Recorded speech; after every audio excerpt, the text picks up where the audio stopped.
hello and welcome everybody to the CivFR Squadrons. We do have tonight to watch a game between a team that did manage to rise up through the ranks last season, and of course I'm talking about Lesume Rangers. They did manage to get into the first division last season, and they did actually have quite a good score.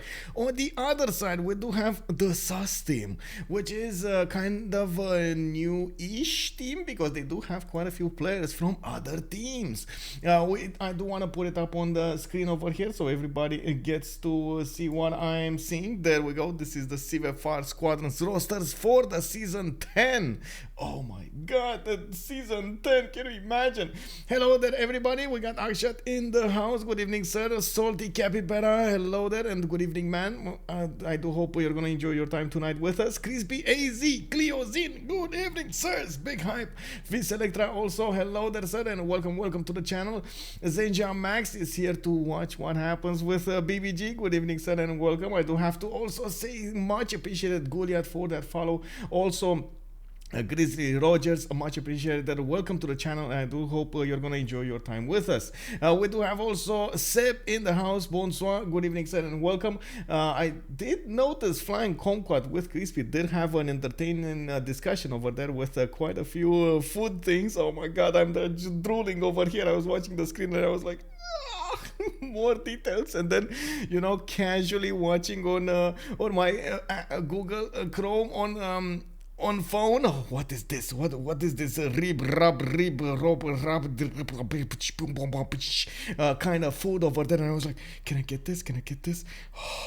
A bit of a drool over here dropping from my mouth, Anyway, coming back to this, we do have Nanny. Also, good evening, sir. I do also want to point out Crispy AZ was the one who picked up the first promotion, but it was all the triangle that did manage to get the first word out. Hello there, sir, and welcome. At the Mighty Show did also follow the channel, and of course I do have to welcome you and say hello. Thank you very much for the follow. Coming back on the game here, it looks like we do have them starting to join up. Everybody is in the lobby. We do have Malm coming up and putting up the cast for the French side. We're gonna have him casting in French. We do have also Alexis krempp with Talasta, FloppyFlong and Sun-Tzu coming up today to play for Lesume Rangers. On the other side, I believe we do have, let me actually take a quick peek over here on the SUS team so I don't end up saying something weird. Okay, so we do have JackTheRipper with Tidube, with Omegaia and Hazaggi playing today for the SUS team. I believe this is Barking Gang with a bit of a twist, and I'm actually a bit surprised. I was thinking Freritos de la Vega was actually Barking Gang. I don't know. Something must have happened over there. They did split into two teams, and of course you do see there are Sphinx and Barking Gang on both teams members. Of course they might actually, I do believe we're going to have a very good result from them. There were quite a few changes all over the place in the Division 1 where we're talking about teams. Of course, you do see the new team Ulysses over here. We got Leech, Chuck, Rigi, Firsos, Spriggan, Romrom, Asticos, and Softstyle. While on the Lesume Rangers, the team that we're going to see today, we do have Alexis krempp, Cataclysm, FloppyFlong, Sedition 3700, Talasta Max. We got Sun-Tzu, Batudu, and Navik playing for them. We're just probably just a few moments away from starting up the pick and ban phase. If anybody is new, of course, to the tournaments over here, I do want to say a few words about the CivFR Squadrons. This is basically like the main league, how do you call it, the national league of the French community. Just like in football, you would see in football or in basketball and something like that, you do have multiple divisions. They do get to move from one division to the other each season, and at the same time they, of course, on Division 1 we do have the best players out of them all. Xifi and Loaders, and good evening, sir. Now, one of the other things that I do also want to point out, we are playing with a few mods that are changing a little bit the game. BBG, the Better Balance game mode, we are playing also with Better Balance starts, changes a little bit the map, so it does give I would say almost equal chances to everybody. Like it's much better on an average to everybody. And of course, I do have to give a big shout out to the modders Isle and 57 fan, not to mention the biggest one of them all, Jack the narrator, who did create MPH over here and did keep up with the needs for BVG and so on and so forth for some time, and also allowed us to get the streams out, get the spectator mode working, and of course everything was, oh my god, just flying out from there. I do also want to point out, we're gonna go through a pick and ban phase. This is gonna mean we got 10 bans that the players will need to choose in a 6 bans phase. Then we're gonna have 4 picks, then another 4 bans, then another 4 picks, and then of course we're gonna see what the players will end up with civilizations and so on. There will be also a ban phase for the maps, and the last map that will remain standing will be actually the one being played today. We don't know yet exactly what they're gonna do. It looks like they're putting the team pluses, so just in a few seconds here we're gonna start ending up with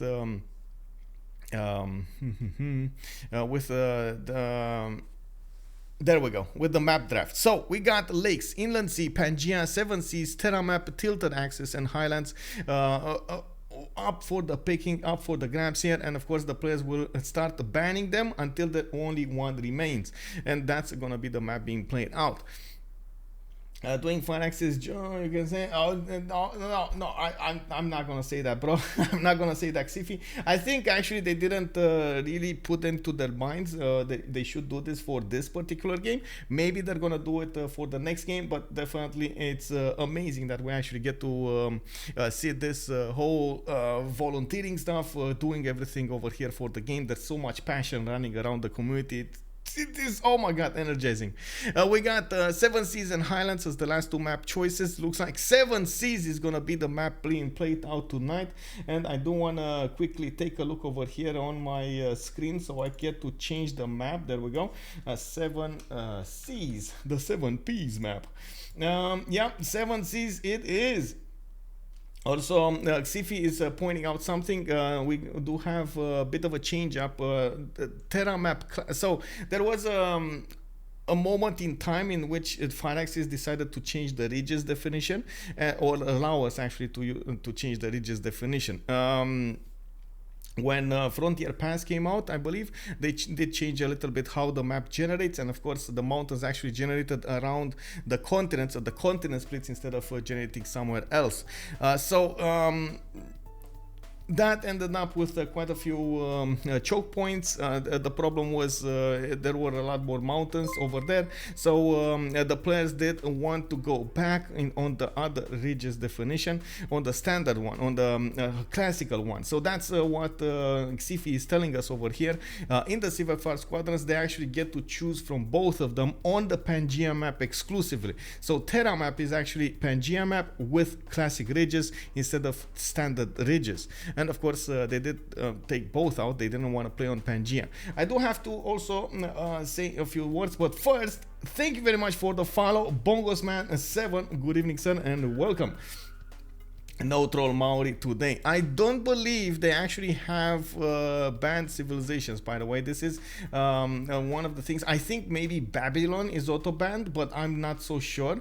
I didn't read on the full document over here for rules, so I'm just gonna, so it's only Babylon. Okay, thank you very much, CivFR, much appreciated for the no. Also, hey, CivFR, do you want to join me in a channel somewhere? I just realized. Do you want to join me on the stream?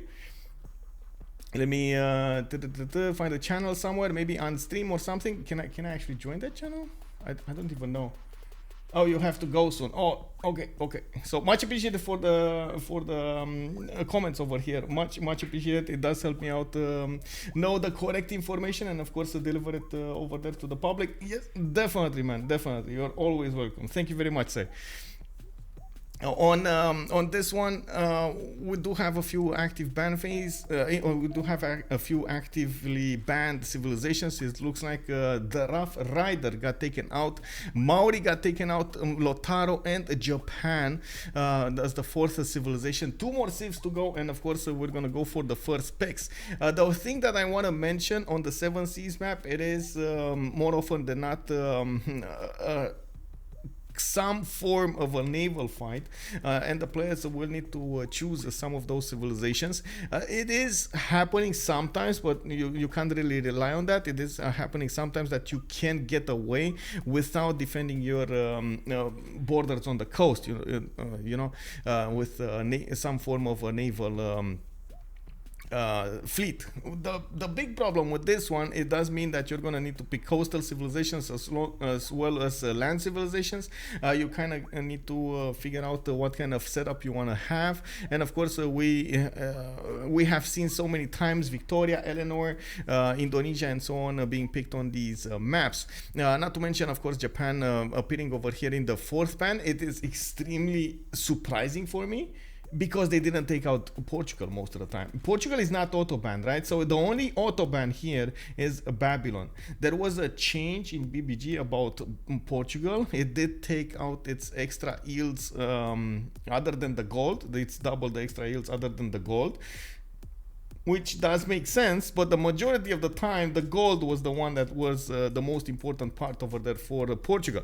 So we've seen it yesterday. What kind of a timing can Portugal have against his opponents on the seas? And it did manage to take out Japan in a 1 versus 1 situation. The only thing was they were definitely making a lot more gold on one team than on the Japan team, so they did manage to use that gold to upgrade what they needed. Eleanor getting banned, it looks like no, they actually are taking out Portugal. So okay, there we go. I was definitely having a bit of a scare over there with Portugal being allowed in the game. It would have definitely been a bit skewed to one side. We've seen yesterday how much damage it can do. Immediately, of course, Eleanor available to be picked. Floppy is gonna realize that and is gonna go for it. We do have Hazaggi going for Philip II. Omegaia is also going to need to pick something up. So as you can see, the players are following the pattern over here on the 7 seas. They are trying to get advantages from defending or even having the ability to attack their opponents on the coast. And of course, we might see some shenanigans, and when I'm talking shenanigans, I'm talking maybe some culture victory, pressure. Maybe we're gonna have some diplo pressure. Maybe we're gonna have something like, out of the box thinking with Sweden and so on. And of course, we've seen how Eleanor France can actually do quite well when it comes to its culture prowess. We do need to see Omegaia picking up Victoria. Looks like Talasta is going to be the last one who's going to pick a civilization here, and he's going to need to do something to help out Eleanor on their team. Bongosman is also telling us, all I played is Save Revolution, so I need to take some notes. Evenings and good luck to both teams. Yeah, we got the painter Q in the house. Good evening, sir. Yeah, let's go. Bongosman, also you're more than welcome, and of course I do hope you're gonna learn quite a bit from the stream. Any questions you might have, just throw them over there. If I'm not gonna answer, I'm pretty sure the stream chat will answer over here. We got some amazing people in the stream chat right now, and of course I do believe you're definitely gonna enjoy. I believe, but I hope at the same time you're gonna enjoy the show here. Russia pick is strange. So there we go. We got some form of shenanigans happening over here with the Russian pick. It does mean they might want to try to pressure a little bit the culture, and this forces their opponents to try to get something, so they defend this. I do want to point out, nobody banned Gorgo. Nobody banned Gorgo. I want to say nobody banned Gorgo. Gorgo is one of those civilizations that can definitely defend the culture victory, as well as go for his fascism first, mobilization first, and so on. Tank artilleries everywhere. You just see them pow, pow, pow, pow, pow, pow, pow. And of course their opponents are just running scared everywhere. We're gonna need to see if that's gonna be the case today, and of course with quite a few advantages on one team. We do need to see that opponents trying to first of all withstand that culture pressure, the tourism pressure, and second of all manage to get a win of their own. We do have two more bans. This is the second ban phase. This is going to be Zulu taken out and Basil the second taken out, with two more remaining over here. Dothraki, if SAS team bans died on now, what do they do for the second naval? They force Australia, then Indonesia, that's what they're going to do. The Hoplice nerf plus anti-cav nerf is huge for Gorgo, and it's usually hard to follow up with wait, they did another one?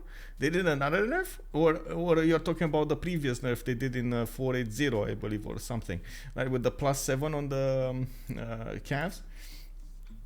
But yeah, indeed, we did see a few less Gorgo players on the map, but still they did manage to... Okay, so the previous one from the +10 to the +7. Yeah, it did hurt quite a bit, the Hoplite ability, but at the same time, I do believe still it can shine, because you get that extra bonuses from the points in your military policies, and later on in the game, if you do manage to get the mobilization and so on, fascism plus an extra +5 and so on, there's quite a bit of power that you can output against your opponent. And then we have it. Actually, Gorgo taken out as the 10th civilization. Australia got taken out, and then bam, Gorgo taken out. They might actually go for I think they were a bit like I was saying, they were probably targeting Gorgo, so they don't allow their opponents to defend properly, or force them to pick something that they're not comfortable with to defend the culture victory. Yes, I know Civ is a game in which you can play it in how many times, how many millions of possibilities you can actually put on the map and so on. Anybody can build a theater square. Like, what do you need to get some culture defense? Just build a theater square, get it going. And like, yes, that is true, but some civilizations are just much better at it than others. So that's one of the reasons the players are trying to figure out what they like to play versus what they need to play. And of course, always there's going to be a balance struck between those, and they're going to try to also get a victory condition with that ability. What is the best way to defend the culture? Take out Russia. Yeah, exactly. Xifi calling it out. That is indeed a very good way of taking it, of dealing the victory there. Good and Abon Justice. Hello there, sir, and welcome. We do need to see Tidube going for Matthias Corvinus. He's gonna get something done, and it looks like they're picking Cyrus for the civilization here on Les Sumer Rangers. Sun-Tzu just didn't find probably Cyrus in time. Well, sometimes it happens, but they did put it up over here in the chat. It's not Jadwiga. TV going for Matthias Corvinus does mean we're gonna have some chaos on the map. That is one of the civilizations, for example, that JackTheRipper really likes to play, because he does get the advantage. He does get the advantage of using those city-states with the levy ability of Matthias Corvinus to take out his opponents, or at least pressure them a little bit, so they're getting out of their usual game mode. And of course, with that, they might gain some advantages during the game, or even, of course, take out his opponents. In the meantime, the ability to go for commercials, to go for the trade routes, it's all meshing over there in a big ball of advantages for Matthias Corvinus. Of course, one of the easy tactics, and yes, I know I've said it quite a few times, and yes, I do believe sometimes players just totally ignore this. You just have to take out the city-states next to you. Like that's the best defense against Matthias Corvinus. Take out the city-states. Yes, you might love an extra science city-state, but if it does cause you pain, you gotta put it down. Like you gotta take it over. It is what it is. Dothraki also Persia plus Rome plus Russia. This is a strange draft to say the least. Yeah, it does look like we do have civilizations that we haven't seen in some time, and I do definitely love Talasta going for Cyrus. Also Alexis krempp going for Rome. Well, I guess we have seen Rome quite a bit. Not to mention, looks like the last civilization on the SAS team is gonna be Montezuma. Actually, I do want to point this out. I did say it earlier, by the way, in I would say in the beginning of the stream, in the chat, I did mention that sus or sas, well, I guess in Romanian does mean up. It literally means up. Sus pe cer means up in the sky, for example. But if you think of it as how to say a shortening of something or the beginning of a word, we do have also suspicious, which does literally mean exactly what it means in English, suspicious. Where the Mansa Musa? Where the Musa? Yeah, we do need to know where the Musa is, and it looks like it's not gonna be in this particular game. Salty, man, I would have laughed so hard if they picked Pericles for Tidube right now. Well, I'm actually quite curious to see what they're gonna end up doing with first of all that culture defense. Second of all, if even there will be a culture attack here. And of course, third of all, what the map looks like and so on. I believe we also had the prediction started. I did put up the prediction earlier, and it looks like we do have none, with somebody actually putting 10 points into this. We do have 2 people putting, oh my god, 2,000 points on the one remap, and then another 2 people putting 30 points into the 1%. Oh my god, you guys really like to maximize your your points out of this. Not even banned. I know, right? Not even banned. Mansa Musa is dropping out of favor, even though we have seen the last time we've seen Mansa Musa in the game just casually doing 1,000 gold per turn, just, you know, not even breaking a sweat. It was just amazing. What can you do, man? What can you do? Well, it is what it is. Jack with yeah, we do have FloppyFlong on Eleanor. Hazaggi is gonna be Montezuma Aztec. He definitely loves that. Jack on Matthias Corvinus. Sun-Tzu on Peter. Tidube is gonna be with Philip II. Talasta on Cyrus. Alexis krempp on Rome, and then Omegaia will be on. I forgot. Oh, I can't see it. Oh, just a few seconds. It's the screen will pop over here and it will tell me. Omegaia on Victoria. Omegaia on Victoria. There we go. There we go.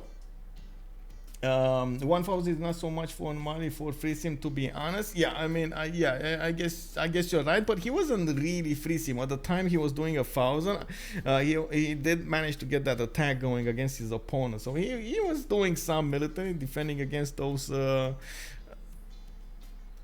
What was it? The Australian unique unit, I believe it was on that map, particular map. Ashkenaz, why Egypt gets neglected so much even after the recent buff to the trade routes?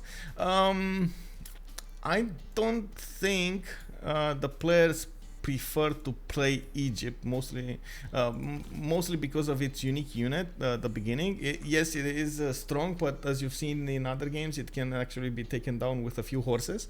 So you have to be really careful how you're gonna play it. And since we do play on maps like Highlands, on 7 Seas and so on, just there's not enough flatland to make those really viable. And yeah, Viselectra is doing also another thing here, is telling us another thing here. Egypt is kind of an FFA sim. Well, what can I say? Well, I think preferring to go for coastal civilizations on 7 Seas is the way to go. Maybe it would be different on a Pangea map or a Terra map, or as in Pangea Classic and so on and so forth. That I think that is why they actually neglected over here Egypt. Okay, so in the northwest of the map, we do have actually the first civilization to talk about. FloppyFlong did actually go for his 2-1 base. It looks like he could actually go across the river and maybe settle the May style. I don't think that's worth, though, for the extra 2 gold you get. Of course, he could just settle in place and get his other 2-2s to work. He does have a sheep tile there, a truffle tile to improve, and it does look like he's going to have also a reef fish to improve. That is a significant amount of coast for him to settle in the north and the south. He's not going to be pressured by anybody on the coast, and I believe Floppy actually high rolled his spawn right now. That's a lot of settles that he could get here without even a little bit of pressure. Even coastal trade routes with Persia. Look at that, beautiful. Oh my god, beautiful. Okay, so next up, let's see, in the south we have somebody. Yeah, we do have Rome. Actually, Alexis krempp is gonna go for the jade to the south. That means he's actually gonna pull away from most of his strategic resources, and I believe he will have settles on two of these amenities. First on the J tile, which will give him an extra point of culture, which is actually quite amazing. You know, Rome already makes quite a bit of culture. We make more culture.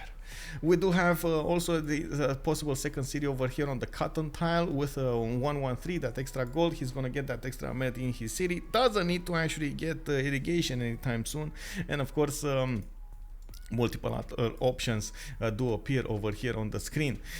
We do have him with a good river system, and I believe he's definitely gonna have some time, some fun over there. And he's also gonna have an enemy to the west, that's Hungary, but we're gonna need to go get back to that after we actually check out the east over here. England is gonna be, of course, England, I'm talking about Victoria, is gonna be on the east of Eleanor, quite far away behind the mountains, and looks like Omegaia's puddle doesn't directly connect to the other puddle in, oh, it does. Oh, there's a one tile choke, and all of these sea is actually connected. Can you imagine? They get to fight on land very close to each other, but they also get to fight on the sea very far away from each other. And oh my god, England actually can go and attack the other England, Eleanor, with some red coats, while of course FloppyFlong is gonna have to defend himself against those red ones. We do have quite a few reef tiles over here for him to upgrade. It does look like he's on a 2-2 stone tile, and of course I do see quite a few. Oh my god, what is this? Is this quadruple continent split? That's why we got so many geothermals over here, reefs and so on and so forth. Oh my god, so right now I'm like, oh yeah, oh my god, can you imagine Omegaia at the moment? He's more excited than I am when I'm seeing krepps. I gotta say, this is, you know, me and krepps are very fond with each other. I think Omegaia right now is so excited about this spawn. Most of the time it's not about the geothermals, not about those reefs, it's about the 4 continents he has. Oh my god, that's like, woo! He's gonna get, can you imagine, he's gonna get 3 extra trade routes just, you know, casually settling cities. What is this?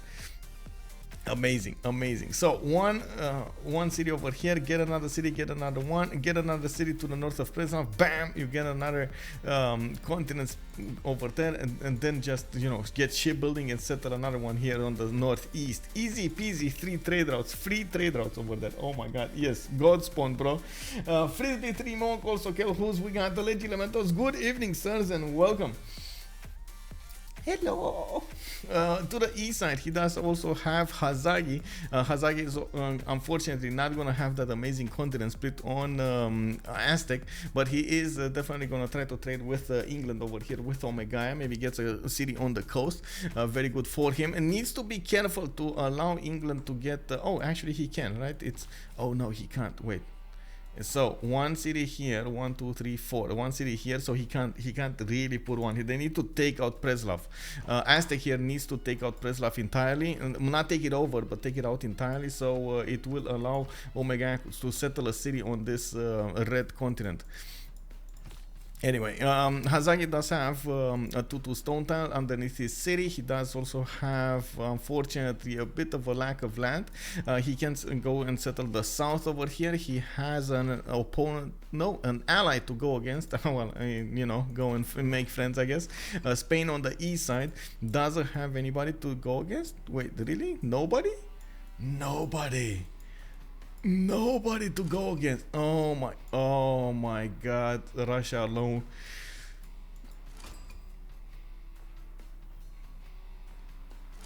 I'm conflicted right now. I'm in my mind, I was like, do we see a remap here? Maybe we're gonna see a remap for, you know, nobody found Russia. Maybe they want a remap for that. But then I'm like, who would want to remap this Victorian spawn, man? Like, you know what I'm saying? Who would want to just casual remap a multiple +6 campuses with like 3 extra continents next to you and so on? Like, why would you ever do that? But oh my god. Anyway, we're gonna need to see the decision at turn 8. We're gonna have the game paused over here for a while, and of course we're gonna see what the players choose to do. I also want to point out on the east side we do have Spain over here with the city of Madrid on a 3-1 tile. He is gonna be on the same continent, one big continent, which is kind of unfortunate actually, because he's not going to get to trade with his double yields. Tidube is going to need to do some big brain moves over here to develop his empire, and I do believe he's going to settle quite a few cities around this. It's not that bad, but it's definitely not ideal. Big continent over here for Hungary as well on the red one, so it is going to be a problem. Madrid does have a lot of coast to settle, so that's one good perk. He's also going to have a big island just for himself over here to the north towards Mohenjo-Daro, and of course he is going to have allies to trade with on the land, probably on the seas. That are going to definitely settle quite a few coastals and try to get those trade routes going. We do have also Hungary. The city of Bura did settle on a Mercury tile. He's getting an extra science point, generating some banana, getting the food.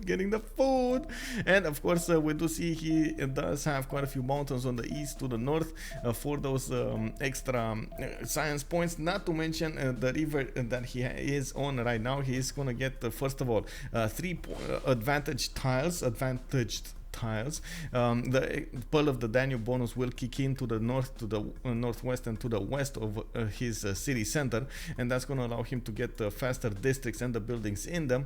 And I do believe he's going to settle another city over here to the west side. Again, another 3 tiles that would get the bonus. This is actually quite a nice Hungarian spawn that he has over here for those, especially for that Pearl of the Danube bonus. Most of the time, Hungary does prefer to go for merchants. It does try to get the merchants as soon as possible, and so on and so forth. That means commercials, that means trade routes, and so on.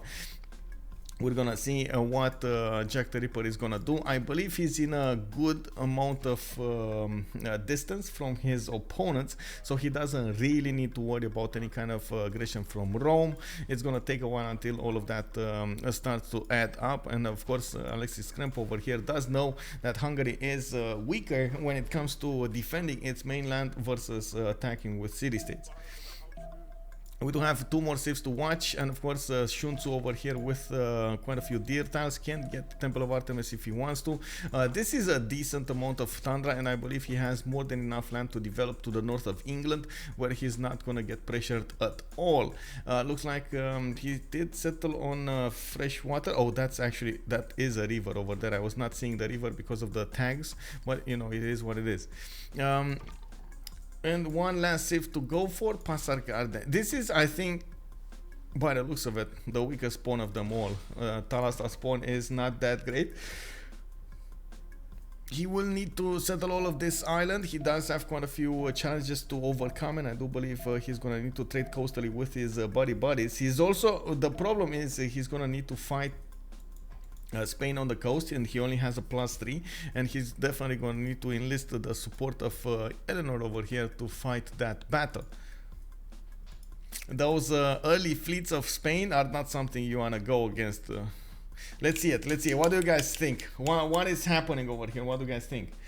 Ooh, no remap. Somebody's gonna get rich. The great Gonzo. Good evening, sir. What are the rules about remapping?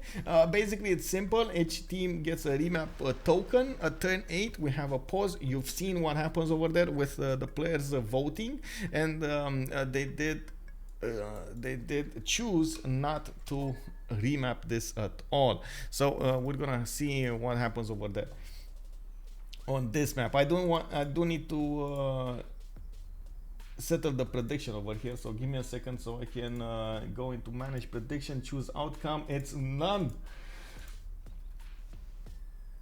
Somebody just got a lot of points. Who did get a lot of points? Somebody just got a lot of points for nothing. Who was this? Who was the big brain?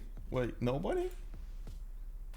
Cleozine, good evening, sir. How are you doing? How does it feel to get easy peasy 2050 points, man? Let's see, what do you guys think? Each team gets one. There is also a technical, but those are super. Yeah, there are some technical remap rules. I'm not particularly sure about exactly what's in the CivFR squadrons, but I believe there are the normal ones. If you cannot settle 3 other cities, then your capital city within 5 or 6 walking distance, 5 turns of walking distance, you're gonna get the remap. And there are like, you cannot spawn next to the edge of the map, even though actually a BBG stops you from doing that. BBS stops you from doing that anyway. Not to mention the city states and so on and so forth.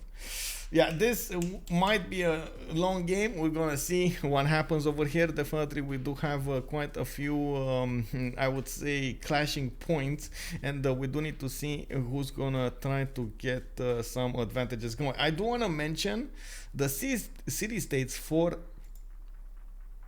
Hungary are just not in the correct position. Like, the best one to put up an attack against England would be Brussels. Then he does have 2 more to the north, Antananarivo and Vatican City, which honestly nobody's going to want to take. As in take over as a city center. So I believe there's going to be some fights going on over there. And of course, we're going to need to see what's going to happen with Hungary. Anyway, I need to get it from the beginning. Let's actually talk about from the beginning what's going on here. England with London is going to benefit from... wait. Oh, there we go. Iron in the 3rd ring. Why is there no horse? No horse? He's going to need to settle the horses to the northeast. Okay, that's going to be sad actually. He has no horses around his city center. Oh well, it's unfortunate. He does have the iron in the 3rd ring. That's going to be expensive. And of course, most of the time you do see galleys coming out from England. His 2nd city is going to be next to the spy style, which will give him the extra food and production. That's very nice. And of course, we do need to see how much of this coast he's actually going to go for. Really needs to be careful about the city of Brussels. Needs to take that out as soon as possible, because otherwise, I am 100% sure we're going to see Hungary take it over and attack it with it against one of his cities. Yeah, we do have also Rome over here, southwest. Alexis krempp did get the builder out. He's improving his pastures, 3-2 tiles to work, and of course he did get that extra culture point from the city of Rome. Going for the 2nd city to the northeast, and this actually makes me wonder, is he wanting to settle the cotton tile, or is he going to settle in place? Because honestly, in my mind, it doesn't make sense for him to settle in place, but maybe he has other plans in mind. But other than that, why would he actually go over here behind the river? Yeah, so he's gonna settle in place. A bit, you know, it is what it is. We're gonna see how this is gonna fly. He is gonna get another one on the J tile to the southeast, and of course you do see that he opened up these options over here. Maybe he is planning on settling the cotton on the coast, and with that he can trade with London. That could definitely be another possibility over here, so that he didn't want to take out as an option. We do have also Alexis krempp with available horses to the north of Rome. He's gonna upgrade those.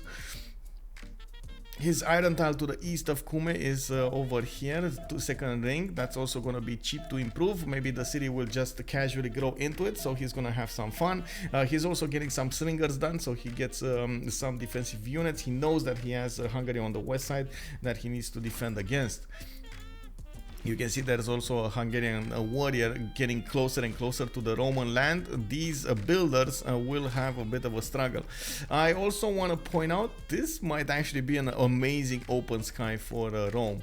We got a 1 and a 2 and a 3 and a 4 and a 5 extra culture points just from his capital city.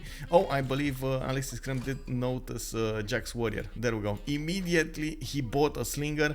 He's putting it to defend his cities, and of course his improvements. He doesn't want to give any kind of extra bonuses to Jack. Jack is well known for pillaging your cities, so definitely he needs to get that. Jack got a double envoy hut on Hungary. Ooh. Brussels, bro. Brussels, bro. That's what happens. Okay, on England, we do have already religious settlements as a Parthian. It looks like he did settle the city of Sheffield over there to the east side, and he's getting closer to Preslav. Definitely, they need to take out this city center, and that's exactly what Hazaggi with England are trying to work against or for. Now we do have a bit of a problem because Preslav did get a warrior. It is inside of the city. At least the city is under siege, and the warrior doesn't actually have a lot of strength to attack into the eagle warriors. But it's gonna take a while, and of course using the farms is gonna allow Hazaggi to get a few fresh HP points into his units. We do have also England extra trade route activating right now. He's gonna need to build it, of course, with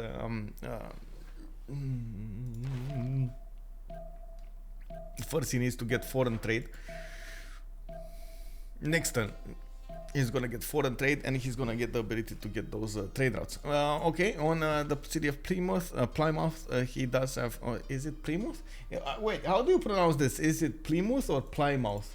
Because I'm pretty sure if I put it in Google Translate, it's gonna give me Plymouth.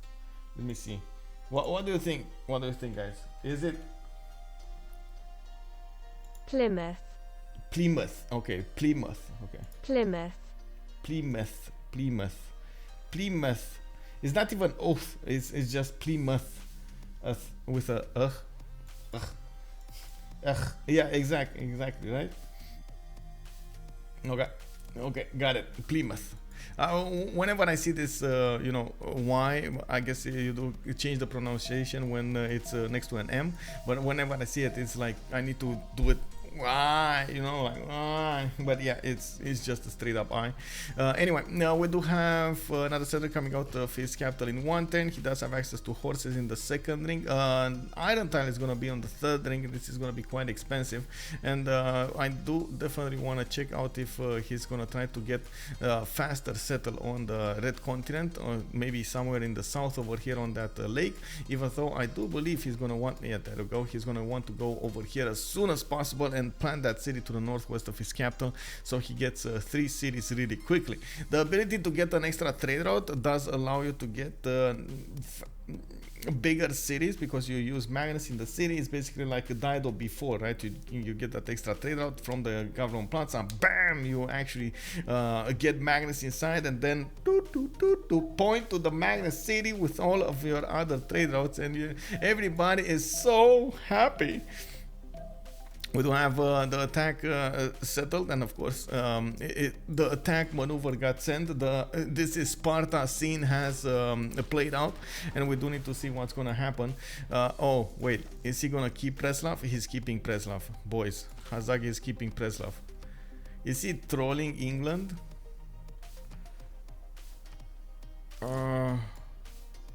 They're on the same team, right? Yeah, they're on the same team. They work together to take out Preslav. Don't question the pronunciation. English is well known for not really having reliable pronunciation rules. Yeah, I guess you need to learn them. Yeah. Well, it is what it is, man. It is what it is. The Brits shorten all the mouths to myths, and shires to shirs, and hams to hums. Oh, I see what it is. Yes, all of the victory conditions should be on. We do have, except territorial victory, which honestly at some point did get introduced and then nobody wanted it. We do have a domination, of course, the conquest victory, taking all of the capitals, and everything else. I don't know why this happened, but oh well, it is what it is. I'm back in the game. Yeah, hello and welcome back, everybody. Honestly, I still don't know exactly what happened, so I just beg for your forgiveness if it was an inconvenience, and let's keep on going. Cackle laugh with a wiggle smile. Yeah. Mini Mogul, good evening, sir. Let's actually see what's going on over there. Okay. So I was talking about Tenochtitlan having its iron to the south. Looks like he's also going to have horses in the second ring. He's going to get that relatively easily. He's going for the bananas to the south over here, and of course he's going to be on 4 cities. Actually, I'm a bit surprised that he's not going forward towards Gobustan, because he definitely could get some extra food from those bananas and work that out. We do have Spain over. Oh wait, we do need to talk about Russia. Russia did go for Goddess of the Hunt as a pantheon. He's getting the extra production points and the extra food points. He does have 4 camps that I can see over here improved already, and you can definitely see he does have Lavras over here starting to get up. Improved with some of the shrines. He's gonna get more of those great prophet points, and he's gonna start generating quite a bit of faith per turn. Really important to get the right quite a bit of faith per turn, so you do have a strong monumentality era. Sun-Tzu is also definitely far away from his opponents, even though England is gonna have the ability to redcoat him. We're gonna need to see if those Cossacks can actually withstand the pressure of the redcoats. They're kind of on the same tree, right? They're really on the same tree. We do have him also going for Temple of Artemis from the capital city, and I do believe he's going to get a more than decent amount of amenities throughout his empire, not to mention the extra food. He's going to get a housing in the city of St. Petersburg. That is going to be a big city. Food, housing, amenities, that's just going to be so great on St. Petersburg. He does also have access to an iron tile to the northeast. His horses are a bit lacking. Of course, he can get them from his allies, but I don't see them anywhere around his empire over here, like literally nowhere around his empire. It is what it is. He's gonna have to make do without them. Does have the opportunity to put coastal cities. I don't think he will want to do that, especially because on the same seas we do have Spain, we will have probably Aztec, and we do have also England over there. So definitely those are civilizations that you don't really want to pick a fight on the coast if you can decide not to do it. Salty Capybara also, what did you do for SAS to denounce you? I have no idea. Puntarelli, thank you very much for the follow, sir, and welcome. Wait, don't I have something like a disconnect? Let me see. I should have like a disconnect protection. Okay. Back end. Okay, there we go.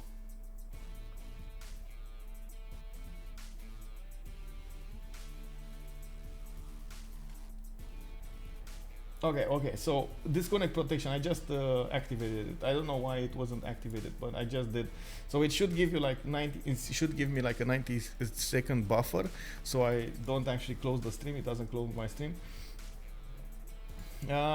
Sweet Cosmo, thank you very much for the follow, sir, and welcome back.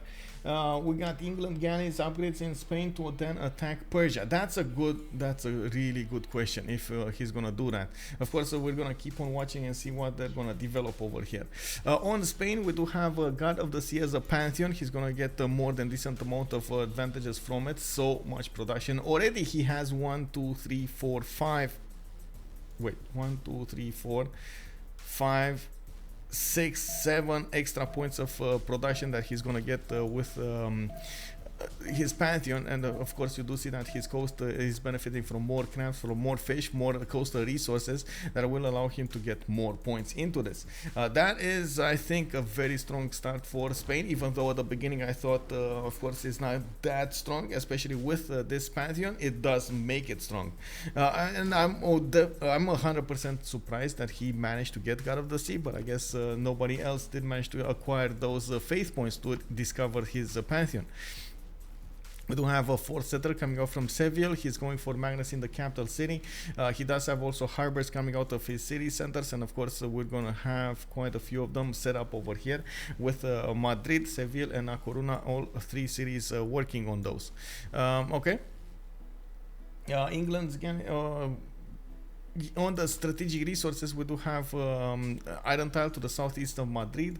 I do see he also has Seville horses right next to the city center, so both are first ring. That's going to be very, very cheap to improve. He just needs a builder, and he's going to get both of those strategic resources. Doesn't need to worry about anything on the land over here. He has to the west Montezuma to happily defend him, and to the south he has also Hungary over here to defend him. So I don't think he needs to worry about anything. He just needs to get the economy, he needs to get the boats, and I'm pretty sure Persia is going to be on the receiving end of all of that attack power.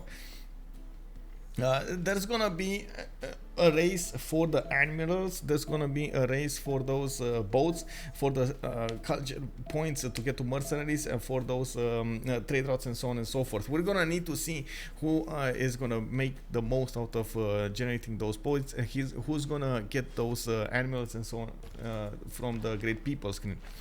We do have Hungary to also talk about next. No Pantheon yet for him. He did already go for his commercials. 2 of them built, 1 of them going for it. Looks like we do have markets coming out of his cities, and of course I do notice he has actually a strong third settle over here to the northeast next to those volcano tiles. The only thing I have to point out, you do see that he is, wait, why did he go? Oh man.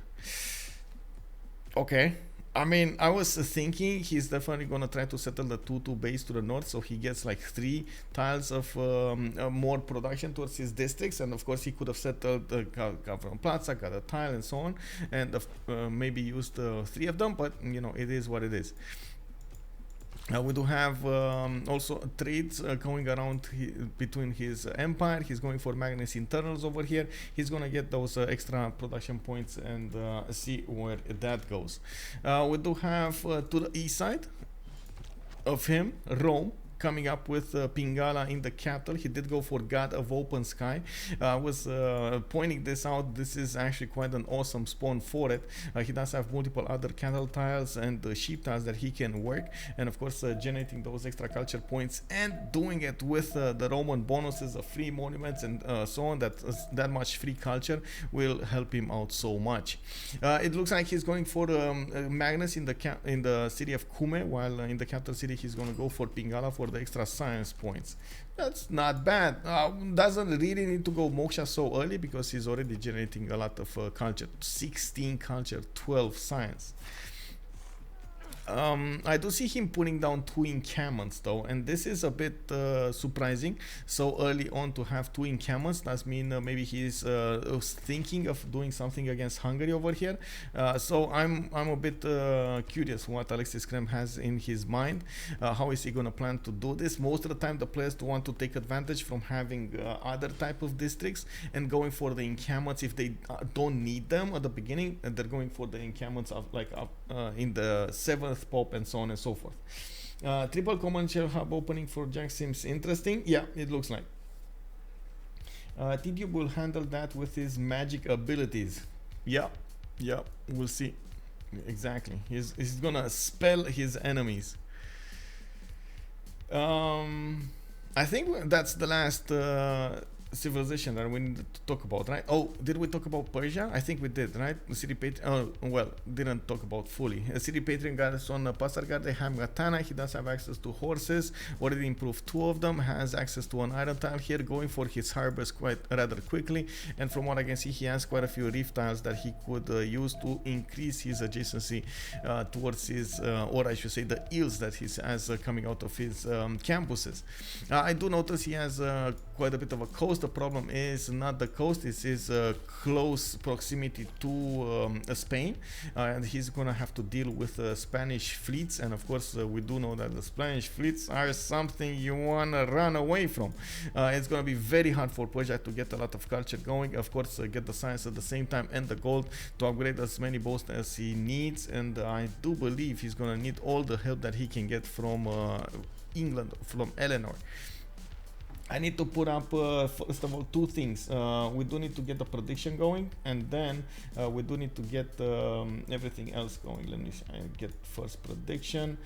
Who will win? We do have on one side Les Sumer Rangers.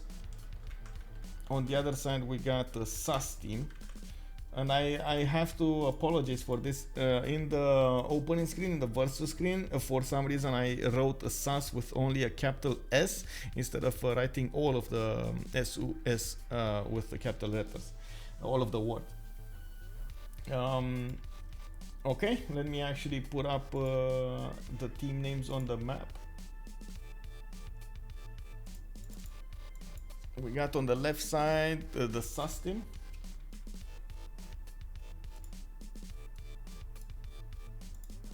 On the right side we do have less submarine ranges. LSR, by the way, that's the shortening, the abbreviation. There we go. So SAS team going against the LSR over here. Okay, we got Setter coming up from London. Looks like another one from Liverpool in 210s. He's gonna go for 5 cities really quickly. I did mention at the beginning he has FloppyFlong G has so much coast to work with, and I'm pretty sure Brussels will definitely need to be dealt with. He's getting a few archers out that are pointing towards Brussels, and I believe he is also worried that he might need to defend against Hungarian play. At the moment, I don't see anybody actually acquiring Brussels yet or putting a lot of armor. But that's just, you know, something like that can happen immediately. Like he gets Brussels, he gets to Levy, he gets back those warriors inside of the borders, bam, he improves them into swordsman, and that is it. Especially with right now swordsman only costing 5 iron, that's impressive. Swan GGP, thank you very much for the follow. We do have also Hanson Bergeron joining us. Thank you, sir, for the follow, and I do hope you're definitely gonna enjoy the show. Sino Mumi, good evening, sir, and welcome. Sase, yeah. Exactly. All triangle also is Eleanor on the same continent as Vicky, and that's a good question. Well, there are some cities on the same continent like Liverpool, but the other cities to the north are not. So redcoats can be a possibility over here. Also, Trojan Man asking me what did I do to the SAS team. I do not know. I do not know. I guess the computer has his ways. What can I say? Yeah, they all denounced the computer. Kick W. Rome with 2 encampments, Eleanor with 3 archers. They're taking SAS very seriously, as they should. Yeah, I do agree. But I still think actually 2 encampments on Rome are a bit over. It's an overreaction, but it is what it is. And let's take a look at the city-states here, because we got 2 more turns until the next era, and of course we definitely need to know what the players can get as bonuses. We got Vatican City and La Venta coming up for religious benefits in the game, and of course they're gonna be really good on Russia, and that actually brings me up to another subject. We got the Amor religion on the Russian cities. Vilnius, Antananarivo, Mohenjo-Daro, and Namadol coming up for the culture. This is actually a very strong culture game. I do believe actually in the this is a two-edged sword, by the way, if you do have multiple culture city-states, because your opponents can also use them to defend your culture victory. We do have also Brussels as the single industrial city-state, and that's probably gonna be taken out at some point. It does look like Zanzibar with Bandar Brunei will be the ones for trade benefits. And wait, did I not talk about candy? We got candy in the game. Nom nom nom. That is gonna be a third city-state with religious benefits. And I think that's about it, right? Granada for the military. I think I talked about it. Granada is the only one, so not that big of a bonus over here. I do have to say I'm a bit disappointed with the city-states, mostly because of their positioning. They're just not gonna be one of those, oh my god, the attack is coming, you know, like we're not gonna have one of those reactions here, but definitely there still is quite a bit of chaos that Hungary can generate on the map. Let me see what you guys are talking about. Rome is what, 5 turns away from having horses. No science. Looks like game will be long. Saint Jamax, yeah, no science. City state indeed. Rome and Eleanor can coastal trade. Yes, Rome can definitely get a city over here to the north. One of the question marks that I had is Rome didn't actually go for his 5th city. He went for the 4th one to the west side, and he put that in the tundra, which honestly, this tundra is not that bad. He has spices. He has, from what I can see, 2 tiles of spices, and I'm pretty sure he's gonna try to get campuses over here to the south of his Gavron Plaza. He's gonna get relatively good campuses going next to the mountains. Not bad at all, but he does need to get to his 7th population to actually make use of that. Achilles, so useful. Yeah, I mean, you know, you know, he has a 2-2 tile worked. He has, there we go. He just acquired the spice tile for some extra food, and I'm pretty sure he's gonna need to invest quite a bit of gold into this to make it work. I'm also sure he settled it for the sheep tile for that extra culture point, even though just saying that just doesn't sound right. Settling a tundra city for a sheep tile to improve with open sky for an extra culture point. Right? It just, I don't know. Now, I feel like settling the cotton to the north of Kume would have done much better. Anyway, it's fine. It's fine. He's still gonna get quite a few bonuses out of that, and of course, we do need to see what they're gonna get as eras or golden age points and so on. Let's actually take a look over here. We do have. Okay, England. Okay. Okay, so Victoria. Oh, nobody picked up their golden age. We got Matthias. Okay, come on, pick up your bonuses, boys. Pick up your bonuses, boys and girls. Oh wait, actually, there's no girl here. There's Pulp is not playing. Boys. Where is Rome science coming from? It's from Pingala, most of it. At the moment, it's Pingala. So, first of all, the palace. Second of all, his population, and third of all, his Pingala city. It's 5 pop. So he's getting on that. Okay, so Penbrush and Voice coming up on Victoria, still on 3 cities. They managed to figure out what's going on with the coast over here, and of course, still didn't get a city on the south on the red continent. He might actually need to settle a city over here somewhere on the marsh tiles next to that.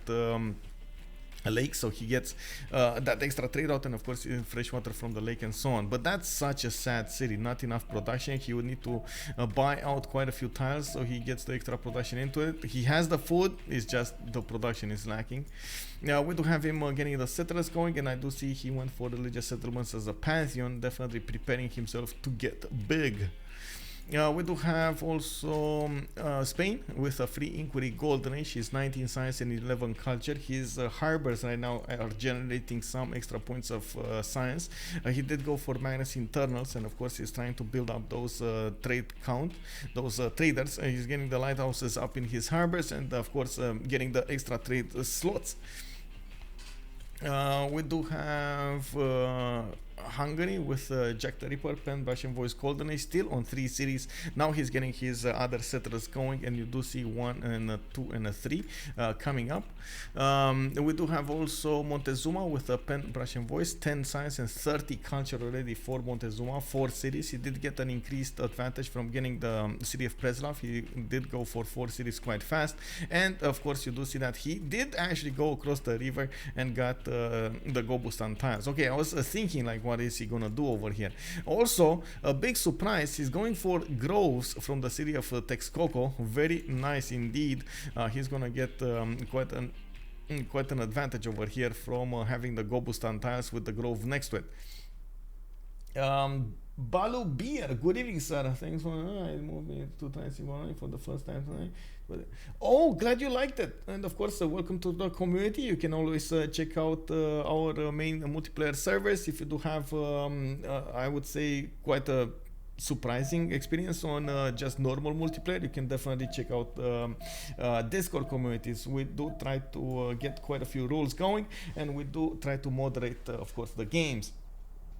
Why Aztec 30 culture and 32 turns? It's Gobustan, 8 culture from Gobustan, his monuments, and I do believe he went for oh wait, he doesn't have Moksha. Kek W. I was expecting Moksha somewhere. I guess Gobustan just amazing. Maybe he has points in these city states, not here. Phineas, Hazaggi. So okay, so he has 1 there. Namadol. No, not here. Come on. Mohenjo-Daro. Hazaggi 2. So he has 2 envoys in Mohenjo-Daro, 1 envoy in another one of those culture city states. So he's getting some extra points from that. Okay, next up we got Alexis krempp on pen, brush, and voice. We do have him with 16 science and 25 culture.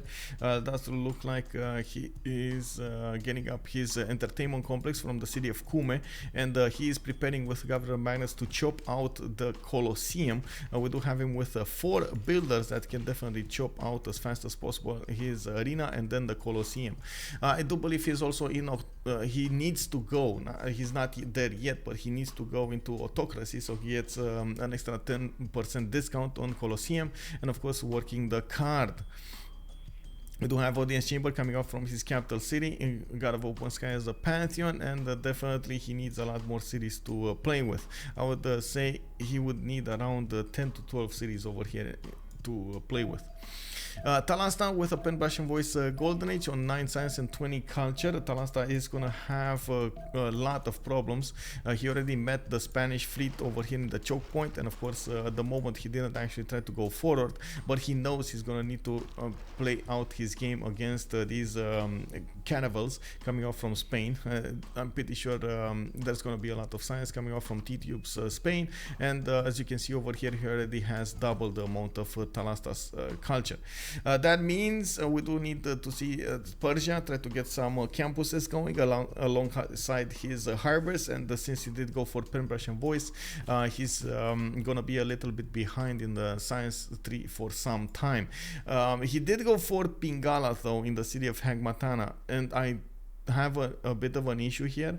He didn't go for his 4th and 5th city quickly, and that's definitely gonna allow Spain to be ahead of him. We do have also Monumentality Golden Age coming up for the Russian Empire. It's the only empire in the game that is actually generating a decent amount of faith, 33 faith a turn, coming up with theater squares, and as you can see over here, going for Magnus in Novgorod. Moksha in the capital city is getting his settler towards the sheep tile to the southeast of St. Petersburg, and his religion is feed the world with lay ministry. He's gonna get the extra food and housing from each of the shrines and temples, and we do need to see how many bonuses he's gonna get in the later stages of the game. FloppyFlong G, pen, brush, and voice, the last of the game over here, but not least, we do have Eleanor on 4 cities. He is starting to hit Brussels multiple times, and of course you do see he's also putting more cities to the south over here and to the north. He got another settler about to settle to the west of his army, and every time he hits Brussels, he's taking down a little bit of its health. You can see that Floppy is not really attacking into the city of Brussels right now with his warriors, and I do think he has a bit of an issue over here, because Brussels will build one of those archers. The archer will shoot back against the English army, and since there is no horse to deal massive amount of damage, they can only rely on little by little taking down the city's defenses. This is going to be quite an issue. There's still some value to keeping Brussels low when it comes to its unit count and to its strength, but it's just much better to take it out entirely very quickly, and of course either make it your own city-state because you got a free city-state, or raise it to the ground so Hungary doesn't actually get to keep it. The problem is Antananarivo. Oh my god, Antananarivo 2, 4, 6, 7. Okay, I need to ask this. Big poll coming up. I would have loved to have a prediction, but now it's gonna be a poll. Is Antananarivo going to be used by Hungary? Yes, no.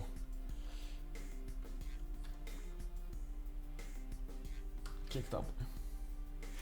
I need to ask you guys this. Big one. Balobian also, thank you. We'll check it out. I play on PS5 though. Oh, okay. That might be a bit of an issue though. Most of the games, I don't think they are crossed. They cannot be played on PS5. There's a bit of a difference. I'm not sure, so don't quote me on that. I'm not sure on that part. Well, I do remember there was some discussion about it. I think it'll be more like a trembling. Persia is dead. Spain 2 cities free, including science fleets already. Yeah, Fritz early. Oh man, look at Spain go. Look at Spain go. He's getting his campuses going. This is going to be an amazing setup coming up for Tidube. He has already plus 4 campuses next to Seville. He has another plus 4 here in Madrid. Plus 8 easy peasy from that. 5 cities. You can see he can use all of his 5 cities to output his units. And of course, he's going to get a decent amount of galleys. He even, oh my god, unbeknownst to Talasta, he even got one of those galleys behind him. Wait, does he not see this? Talasta, bro, you need to be careful, bro.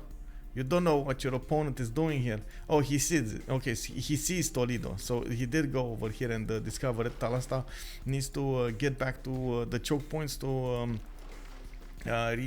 establish some defense over here, because otherwise this is going to be an issue. I do have to point something out. In the early game, you don't get the ability to move through deep water. The difference between deep water and shallow water is this coloring. You have darker tile when it comes to deep water and lighter tile when it comes to shallow water. In the early game, you just need to use the shallow water tiles, the whiter tiles, to move about. And of course, when you do hit cartography, then everything will get to move on the other side. With Antananarivo building so many units, and not to mention Omegaia is probably gonna discover it next turn, they're gonna get to Leviat, upgrade all of those into swordsman, and then go against the city of Manchester, London. I don't see any kind of defense coming up from Eleanor at the moment, and I do have to point out Pantheon for Eleanor. FloppyFlong G did go for Divine Spark as a Pantheon. Okay, there we go. You see how hard it is, by the way, for Brussels to be taken out without a horse. I think Floppy realized that and got a few horses out. We do have him also, with an upgraded warrior to the south. His archer still is figuring out what to do over here. If he comes out on the forest and steps on that floodable terrain tile, is going to be kind of bad. But if he stays there, he's going to be hit by the archer anyway. Needs to be careful not to give too much ground to these archers, and needs to keep on hitting the garrison health of the city of Brussels, so it's much easier for the horses to go against it.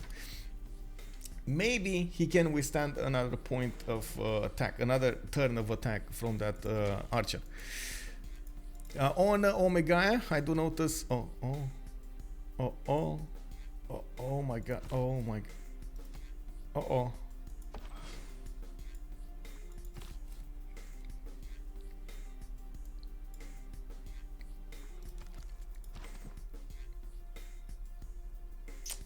Oh my god!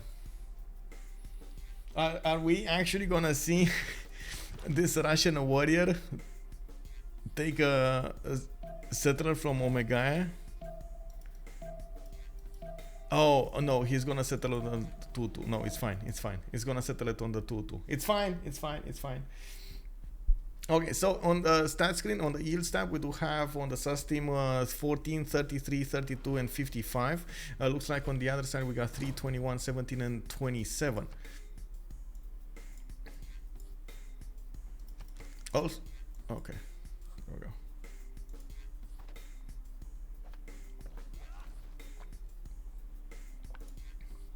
Man, you guys are putting 10 times more points on the sus team than on Les Sumer Rangers. What is this?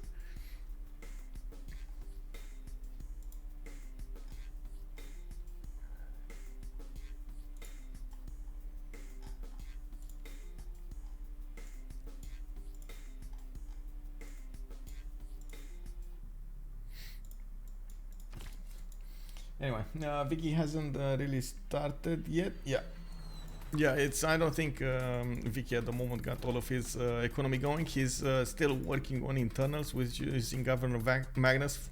Wow, for his growth, and of course you do see he's getting quite a few Royal Navy dockyards out. Still getting quite a few Royal Navy dockyards out. A lot of a lot of boats are going to come out of his cities, and he did manage to discover quite a bit of what's going on to his northeast. The moment I do see Omegaia needs to figure out to move this warrior. Come on, it's all on Omegaia. Like Antananarivo is just one tile of discovery. He's moving. He's moving. Come on, move somewhere. No, he's not moving. Why is he standing here? Did he just set it on fortify, or did he just forget to move it?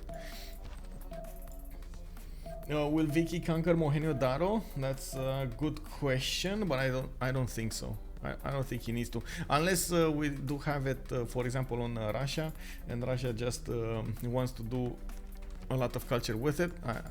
There's no reason to do it. Okay, so Brighton getting a free warrior. He's gonna get to defend the north, and of course Sun-Tzu did try to put some pressure on that city. There's not gonna be enough pressure on that city with a single warrior, and he's gonna need to just stick around over there, or maybe get back into the city of Tver. We do have also Brussels finally getting hit by those horses. There still isn't enough damage to take down the city entirely, even though the horse will deal massive amounts of damage against the city center. It's still not gonna be enough to take over the city.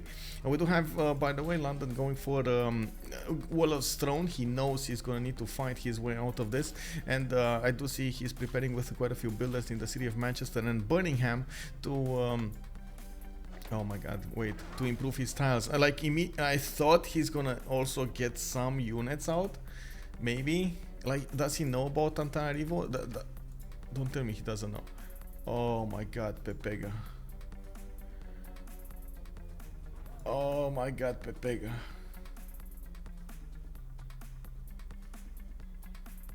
This is one of the worst case scenarios you can find yourself in.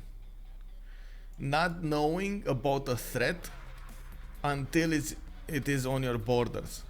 Because at least the knowledge of knowing there's a city state to the north would have allowed him to prepare a little bit, to like get a few horses, get a few units, even like, you know, some warriors over there would have been enough to try to give him the time. And there we have it. There we have it. JackTheRipper levied the city of Antananarivo. 15 turns remaining for those units to be there. All of them are gonna get upgraded into swordsman. They have 3 movement, and now Omegaia, FloppyFlong G will need to do something to get an army out here. He knows about this. Like, the second you see Antananarivo getting seized next to you by Hungary, you know something's up. Something is wrong, right? Here comes the Le Boom, ready or not, yeah? Le Boom Boom.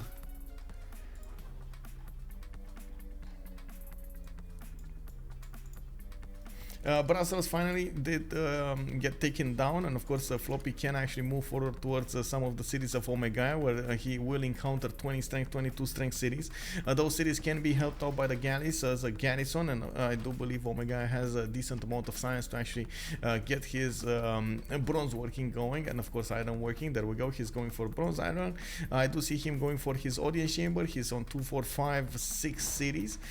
Still did not get a city on the red continent. He was next to it, but not a city on the red continent.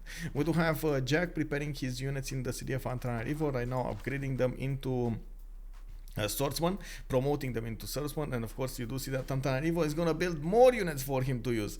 2, 4, 6, 7 warriors that will get into swordsman. I do oh my god, no, Floppy, don't be sloppy.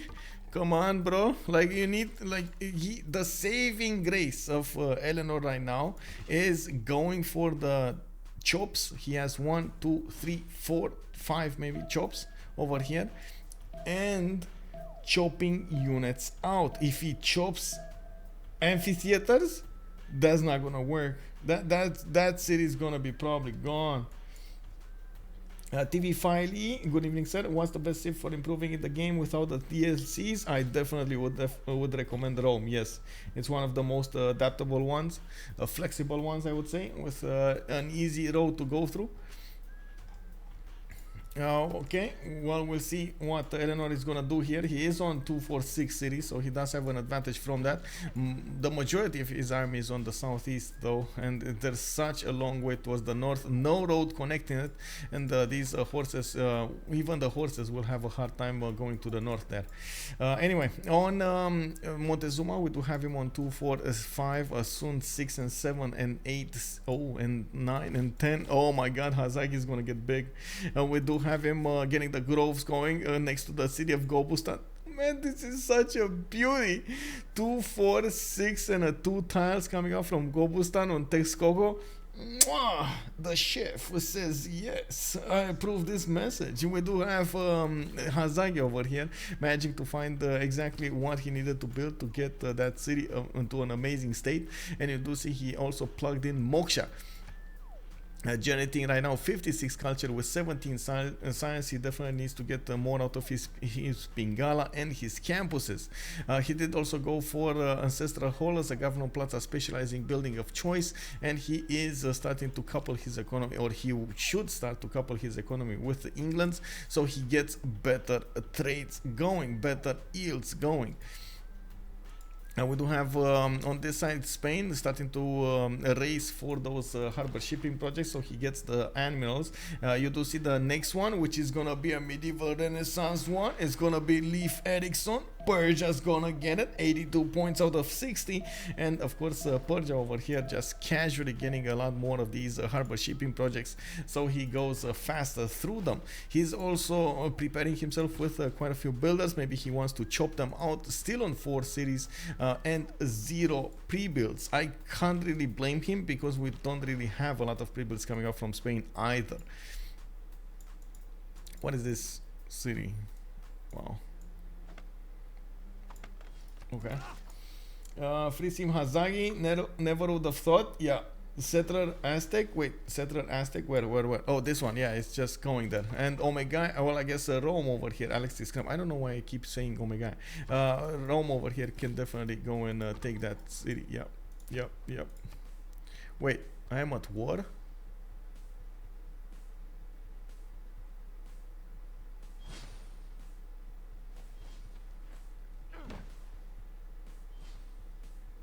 I think there is a bug somewhere. Okay, there we go. There's nothing there anymore. There's a bug somewhere over here in the visibility. Yeah, they're coming for me. Oh no!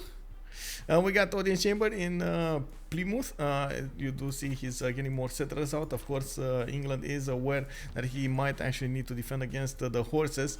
He's getting a few builders to maybe chop some tiles over here next to the city of Newcastle upon Tyne, and I do also see him recruiting a few of these admirals. The first ones, not the big ones.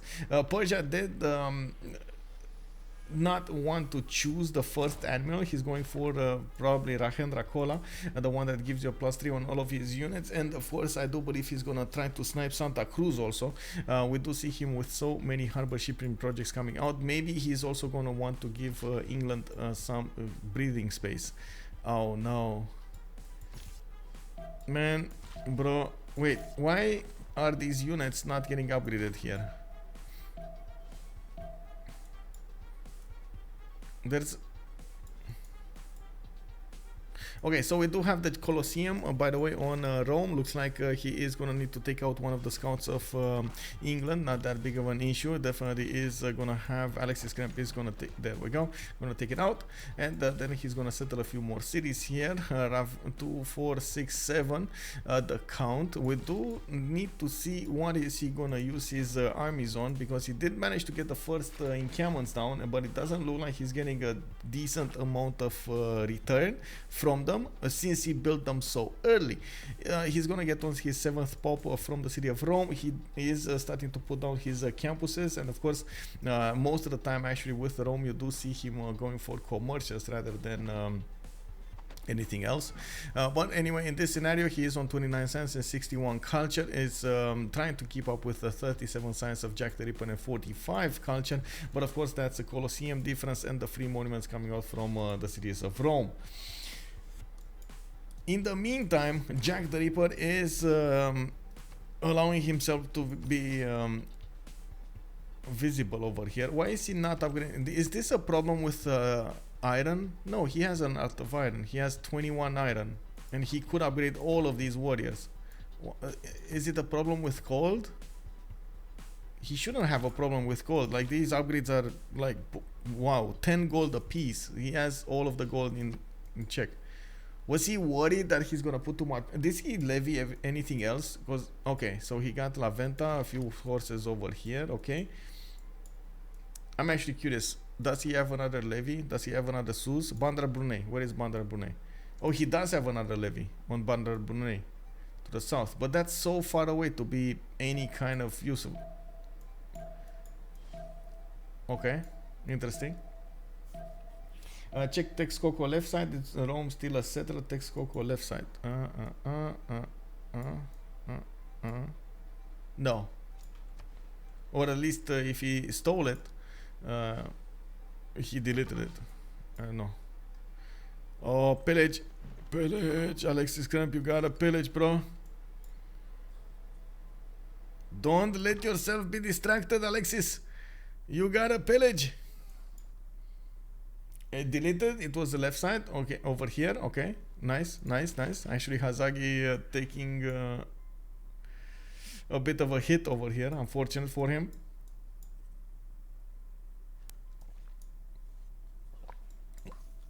Okay, big question. Why does Hungary have only 2 swordsmen to the north of Manchester? Mommy Mikers, thank you very much for that comment. Wait, I just heard the buzz. Buzz. What happened over here? I heard the buzz. I don't like buzz. Buzz. Anyway, nope. Near the city on bananas. On bananas over here, it was so close. Okay, interesting. Interesting. Yeah, this was Alpine and Ranger movement, so it does have the full movement on forest and hills. It's really fast. A really maneuverable scout.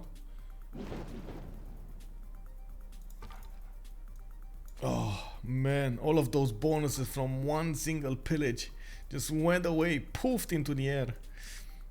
Oh well, it happens. Okay, now we start to see the ramp up of the military from Spain. He's getting all of his galleys out. He did manage to push out Persia, and of course we do need to see Persia doing the same.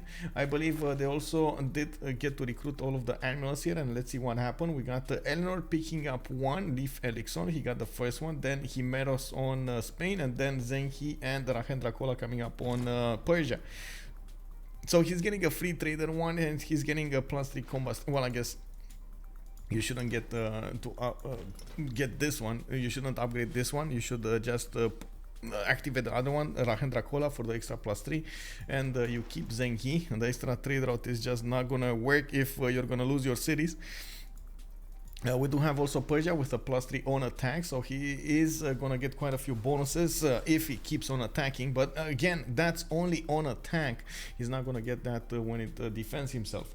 Also, according to Jack, he is not upgrading because he waits for foreign ministry, worried about the cost if they sue it. His envoys are everywhere in every city, so he wants to hoard everything. You get around, there's no fast ammo, but I have 2 free ammo from Hazaggi again.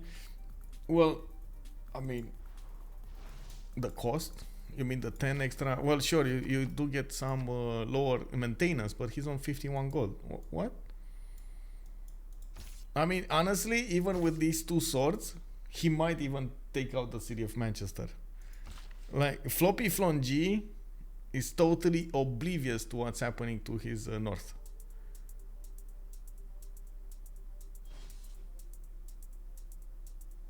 Yeah, I get it, mommy. I got it, bro. I got it. Thank you very much for the comments over there. It's all good.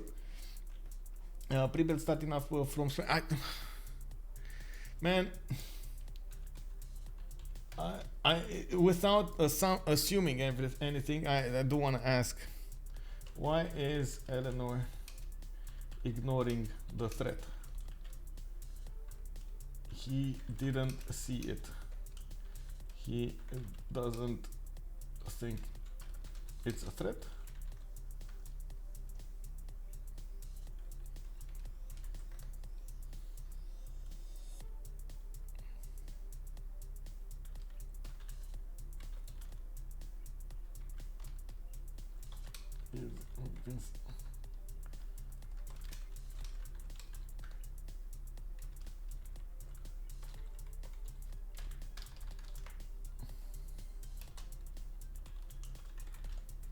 Okay, and of course the famous kick W.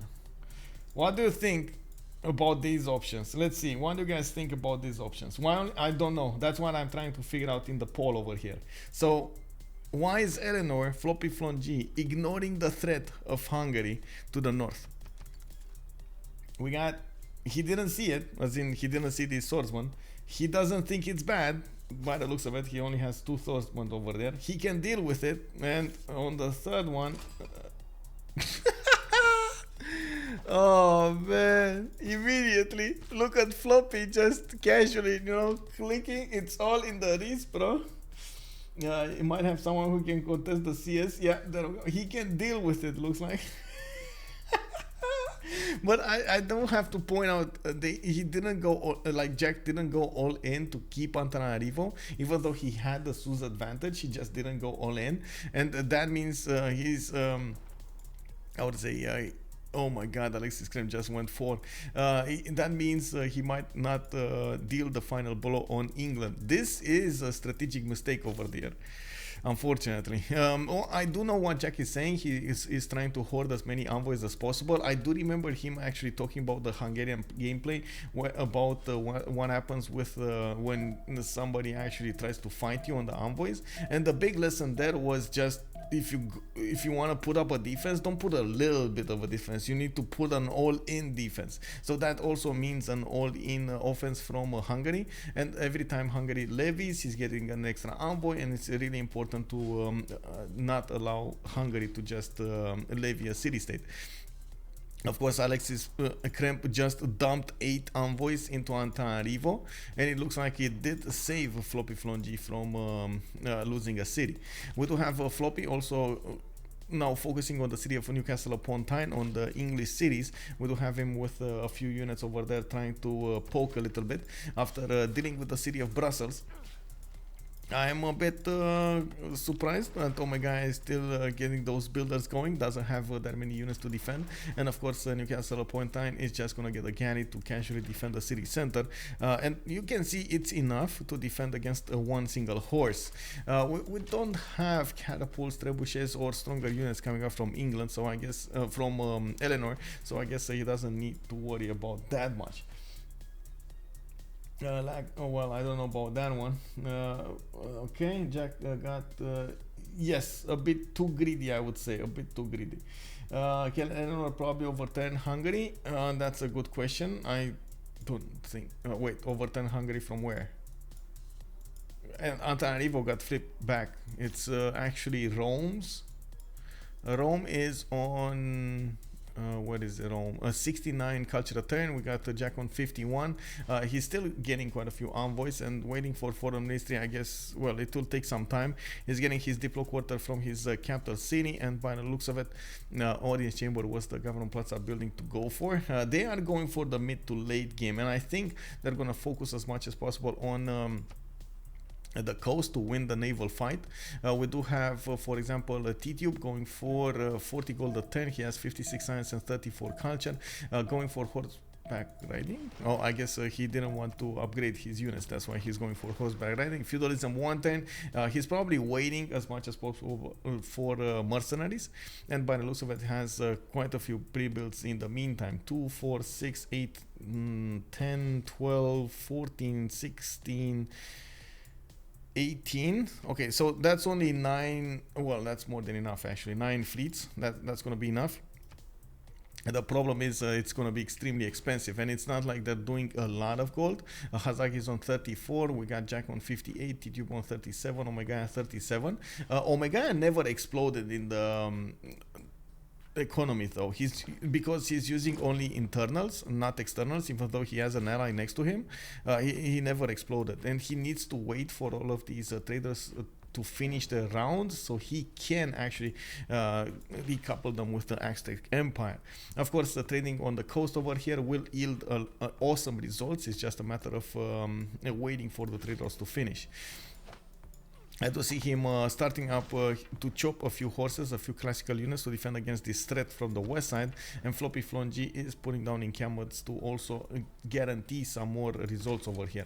Well, we got a re-levy from Hungary on the city of Antananarivo. Hungary just got 10 envoys into that, and of course that puts more pressure on Alexis krempp to get more envoys of his own. And the big question is, will Alexis krempp manage to do it?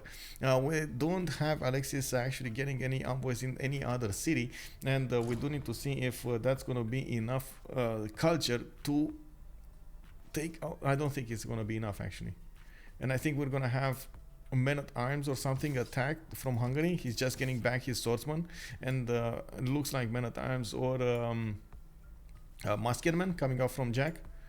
We do have him on 52 science. Looks like a shipbuilding 110. Okay, we'll see.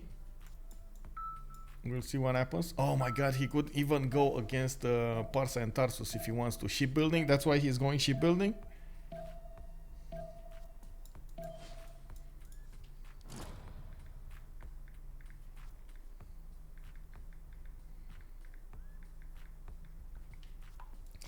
Who's defending culture victory for SAS? Well, at the moment, nobody's really attacking culture victory, but as you can see, we do have 80 points of culture on Hazaggi, so it looks like at the moment it's Hazaggi that's doing that.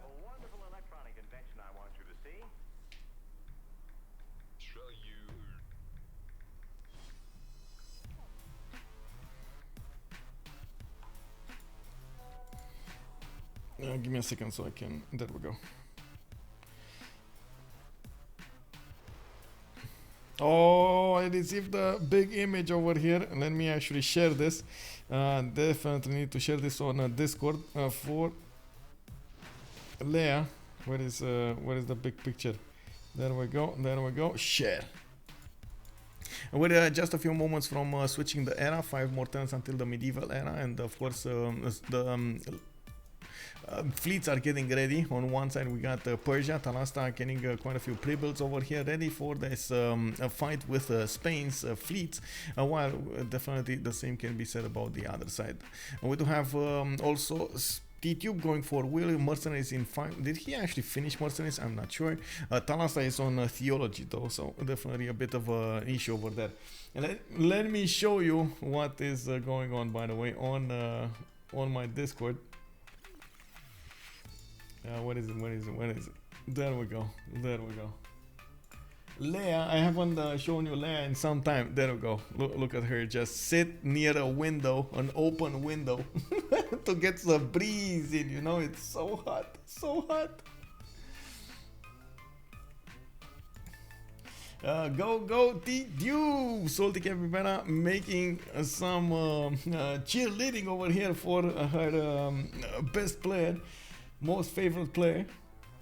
We got also Quaid, 153, 146 for Jack. Strong similar. Wait, 146 what? Oh, you mean production?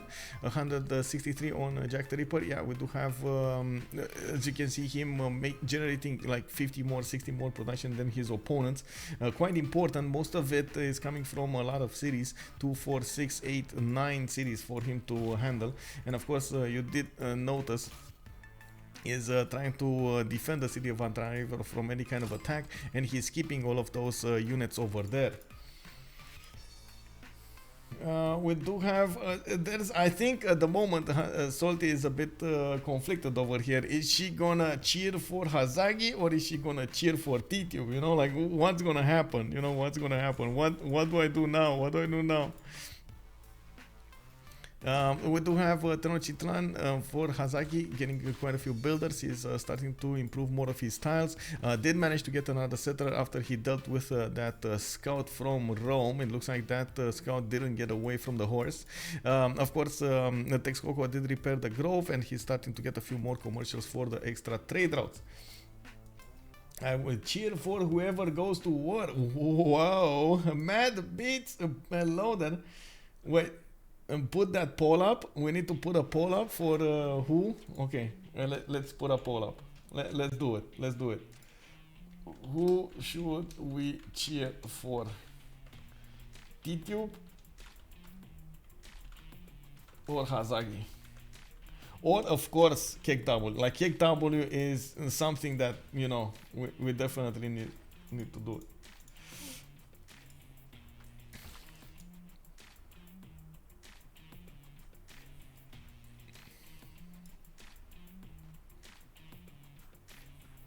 Both? No both option. It's either or. You can't go for both. It's either or, Salty.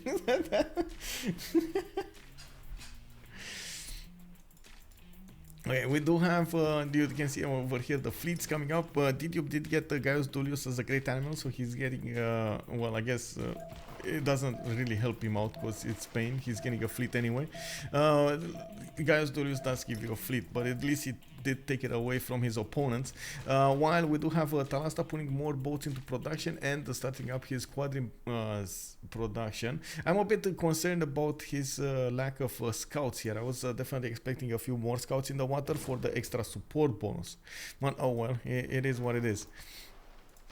Okay, so it's 3 turns away from getting the Golden Age points. We do need to see what the players will get as next era. If they're going to get a Golden, a Normal, or a Dark Age. We got Omegaia, 51 out of 58. Okay, so he's 7 points out. Tidube is going to be 1 point away from getting his Golden. And I think he might want to, from getting his Normal Age. And I think he wants to stay in a Dark Age, so he guarantees he has an advantage when it comes to the damage against Persia. So it's kind of tricky over here to not get that last point. We got Jack getting his Golden Age, 63 out of 56. We got Hazaggi, 56, 55.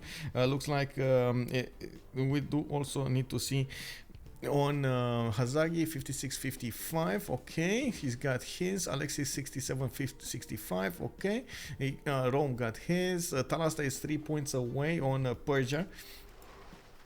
Probably that's why he was building his horse, so he gets an extra advantage from that. Tarsus, is this going to be a +3? This is going to be a +3, but he already, maybe he already has one. I don't know.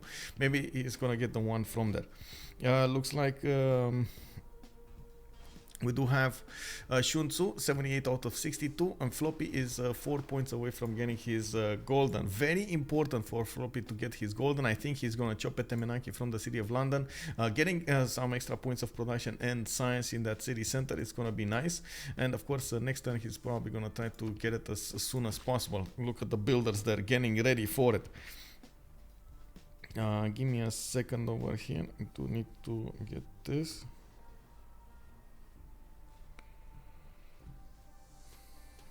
Okay.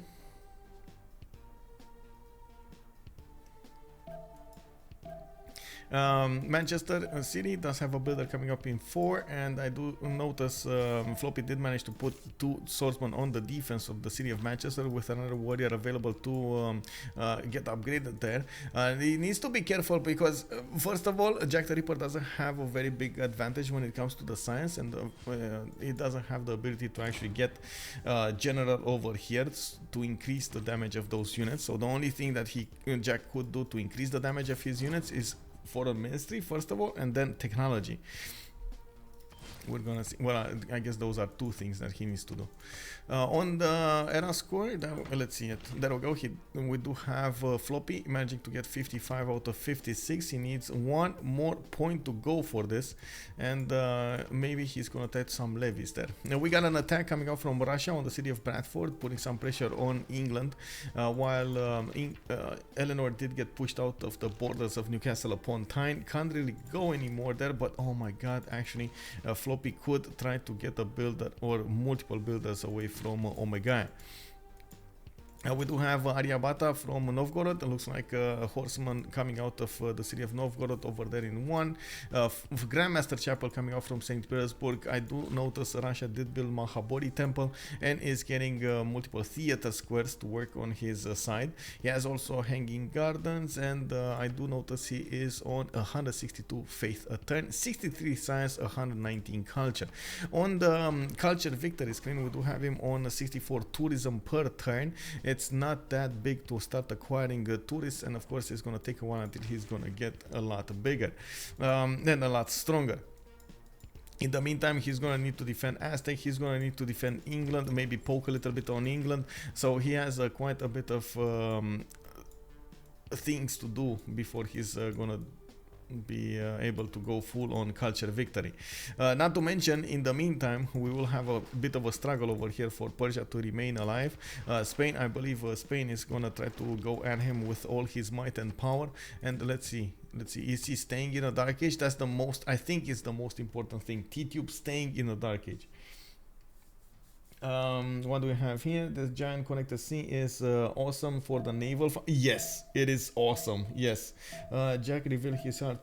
I agree with Akshat there. Jack did reveal his cards way too early, but I don't think he knew that his opponent didn't have any visibility on Antananarivo, or could have come down with all of the units. Yes. I think if he would have come down from the beginning with all of the units at once, he would have taken at least 1 or 2 cities, and it would have probably derailed England out of the game. If he would have done that, he would have derailed England out of the game. It would have like been the correct move to go for. I agree that was it kind of feels like a mistake to not go for that full-on attack. Why doesn't Russia plug this choke to the mountains? That's a good question. The one tile choke to the south of Astrakhan can be pierced by these Hazaggian units, and of course Aztec over here at the moment didn't build any, but he has quite a few chops he can go for, and of course you do see that Hazaggi has a lot of cities to work with. I'm pretty sure he can easily get the shipbuilding and get those into the water. I think they could, but it doesn't look like they're prioritizing boats. Yeah. Could Eleanor help Persia? I'm certain that Eleanor should get boats, and the ideal boats he should go for is frigates. I think he's more worried about well, I think it's too late actually. Floppy is going top 3 right now, mathematics in 1, diplomatic service in 1, going for foreign. I think it's too late. Honestly, I think it's too late. Oh my.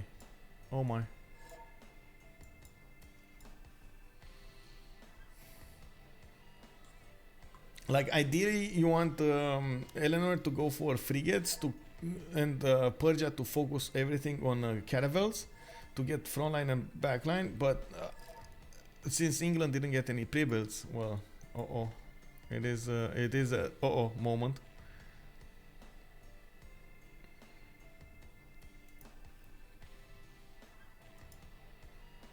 When is Spain getting fleets and mercenaries? And I think he already has mercenaries. He's gonna need to. He's gonna start to fleet up soon. And wait, he doesn't have mercenaries? Kicked up, bro. Oh well.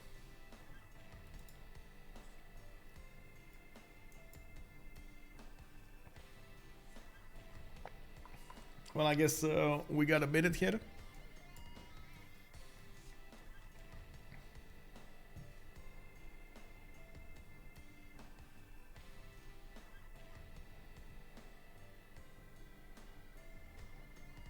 One second, I need to do something.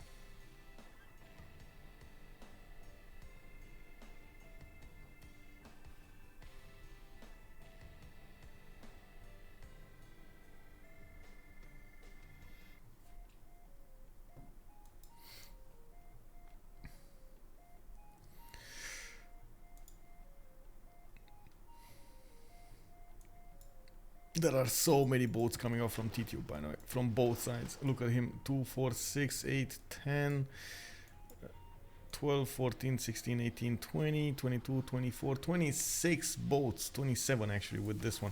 27 boats coming up from Tidube. That's a lot of boats. A lot of fleets are going to come out of his series. Oh, I got another picture, by the way, on Leia. I found another picture. Dun, dun, dun, dun, dun, dun, dun, dun. Let me actually share it really quickly. How can I share this? Share. Click on Discord. Click on the pets channel.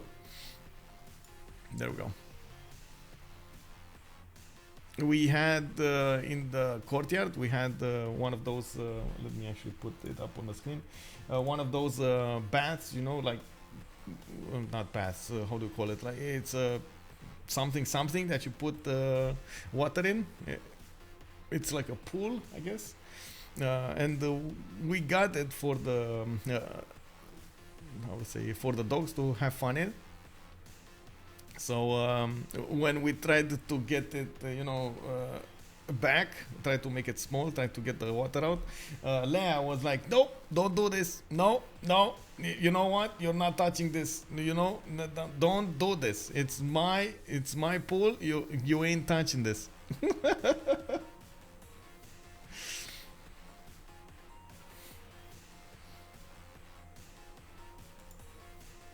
Yeah, a kiddie pool. Exactly. I mean, she's a child, right? She likes it. It's fitting. Jumps in, jumps out, jumps in, jumps out. Has a lot of fun over there. Okay, so we got our post going. Looks like we're also one turn away. Yeah, one turn away from the next golden. I think Tidube is going to miss his normally, so that means he's going to be dark age. He is going to use the +5 card on his boats to go against his opponent over here, Talasta, and of course take him out quickly. Of course, I do believe Spain should actually get his shipyards going as soon as possible for that extra production. He does have a good harpers to work with, and as fast as he possibly can go for Merchant Republic, so he gets his press gangs card. I have 3 cats and beagle and Labrador and another dog, so 2 dogs and 3 cats. Yeah, the 2 dogs are at my parents' house, and the 3 cats are staying here with me. A pet cam when? That's a good question. I don't know. I guess I don't know. The thing is, with like most of the time the cats want to like roam around the house, so it's kind of hard to keep them into one single place.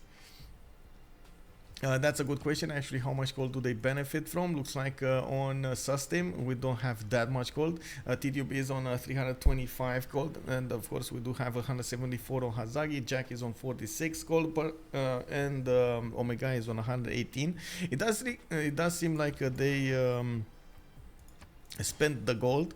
Tidube is gonna be cartography next turn, and of course he's gonna need to get the gold out of his teammates as soon as possible. The good thing is for them, they are starting to generate more than decent amount of gold. Hazaggi 114 gold, Jack is on 106, Tidube 70, and Omegaia on 58. They are starting to be pressured over here by Bradford, Sun-Tzu on the city of Bradford on Omegaia. We do have also FloppyFlong putting some pressure on Omegaia from the west side, forcing him to get a few defenses, and of course going for encampments. I believe he would have done that anyway. We got him also expanding to the south. Still didn't put a city on that continent, on the red continent. But why? Omegaia maybe doesn't like free trade routes. You sleep with all 5 of them on your bed? No. It's just one of them, one of the cats really likes to, first of all, protect the bed, and second of all, sleep with me.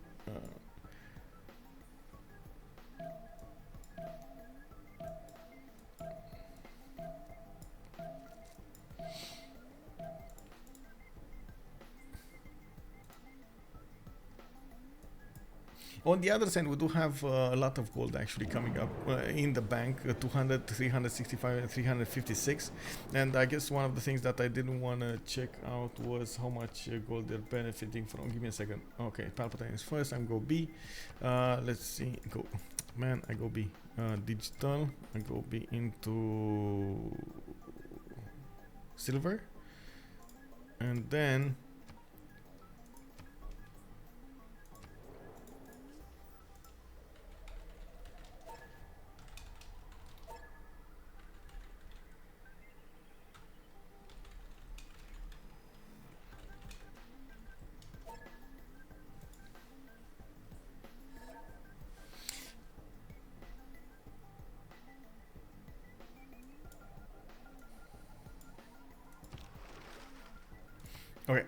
So getting this, let me see.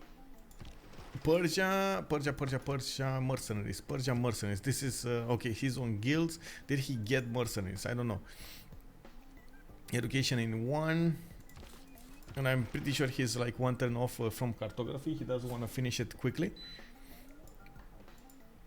We do have Victor also establishing in Tarsus, and by the looks of it, honestly, these are not enough pre-builds.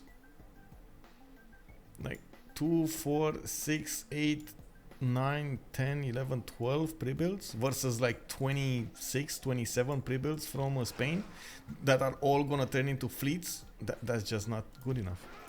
The thing is, the fleets are expensive, right? They're 180 points each, 180 gold points each. That is gonna be an issue. We do have also Floppy managing to get over 100 science per turn, 117 with 116 culture, 153 gold a turn. That is going to allow him to fund the wars for Persia, fund the upgrades, and maybe that's one of the things they were worried about when they decided not to do a navy on Eleanor. They needed somebody to get the gold, and just everybody else in the game was not prepared for this.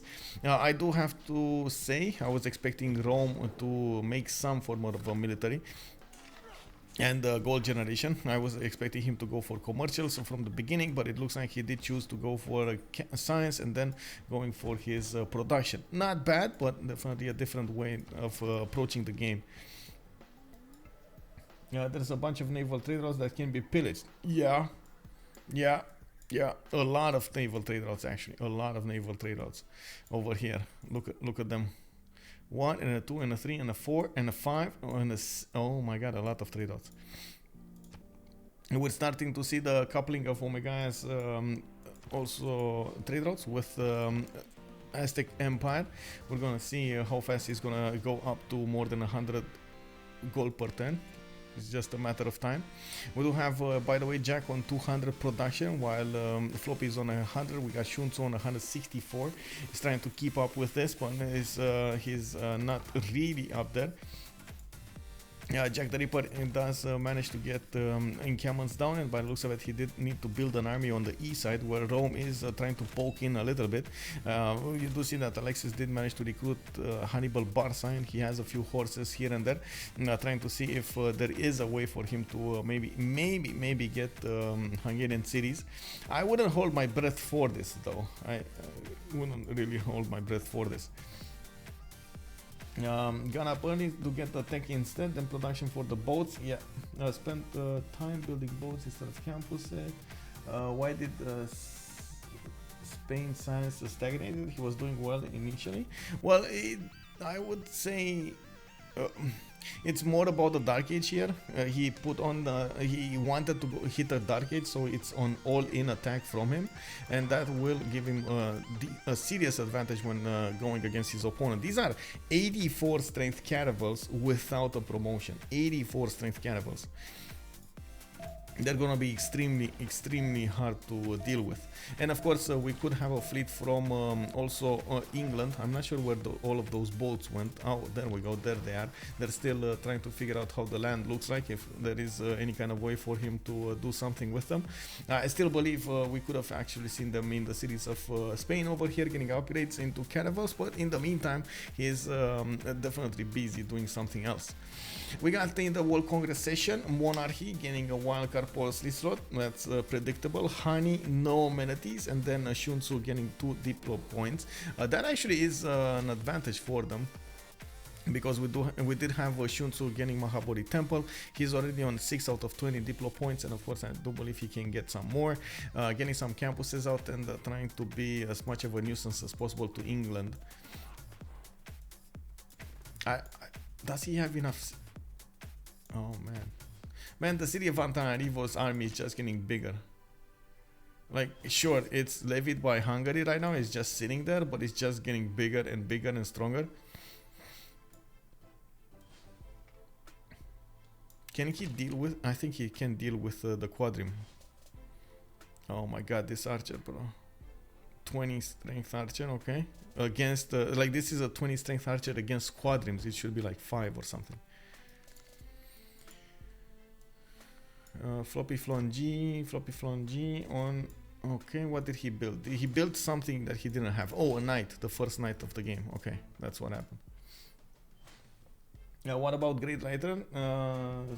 Spriggle's DNTCR, the Great Writers. Okay, we can take a look at the Great Writers. I wouldn't hold my breath for them, mostly because Russia is getting almost all of them, and England is getting quite a few of them as well. It doesn't look like anybody from so Steam is preparing for any kind of defense. So you know what Xifi said at the beginning of the game? He was like, you know what, bro, the easiest way to win a culture victory, just take out the culture victor, you know, like way before he actually gets those points in. And it looks like that's what they're trying to do over here on the Seven Seas map. There's definitely a weakness in the defense for Persia. You do see that he's trying to get Squadrons out, and his caravels are not going to be on the same power level as his opponents.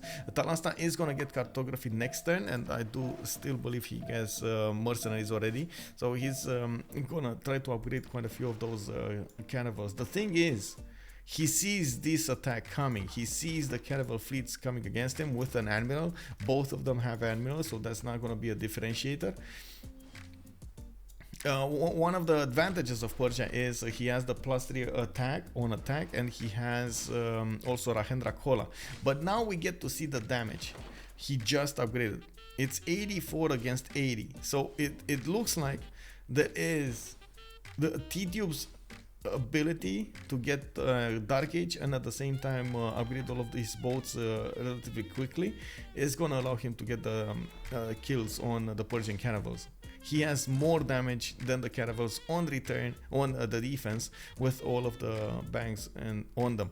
This is a moment when the players actually start to build scouts. Scouts right now are the most important thing on Persia. It's not the science, it's not the niter, it's not the ability to get frigates, it's the scouts. Because you do get more support bonus on your boats, and that's the only thing that's going to save you from losing all of your fleet before it actually becomes irrelevant. Yeah, here we go. We're getting there. We're getting there.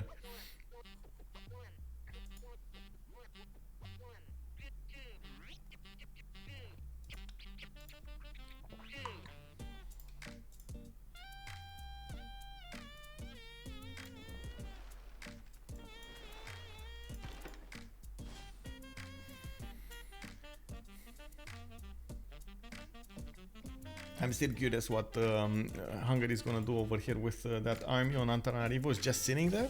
I'm pretty sure he has science advantage now, or at least he should have on the bottom 3.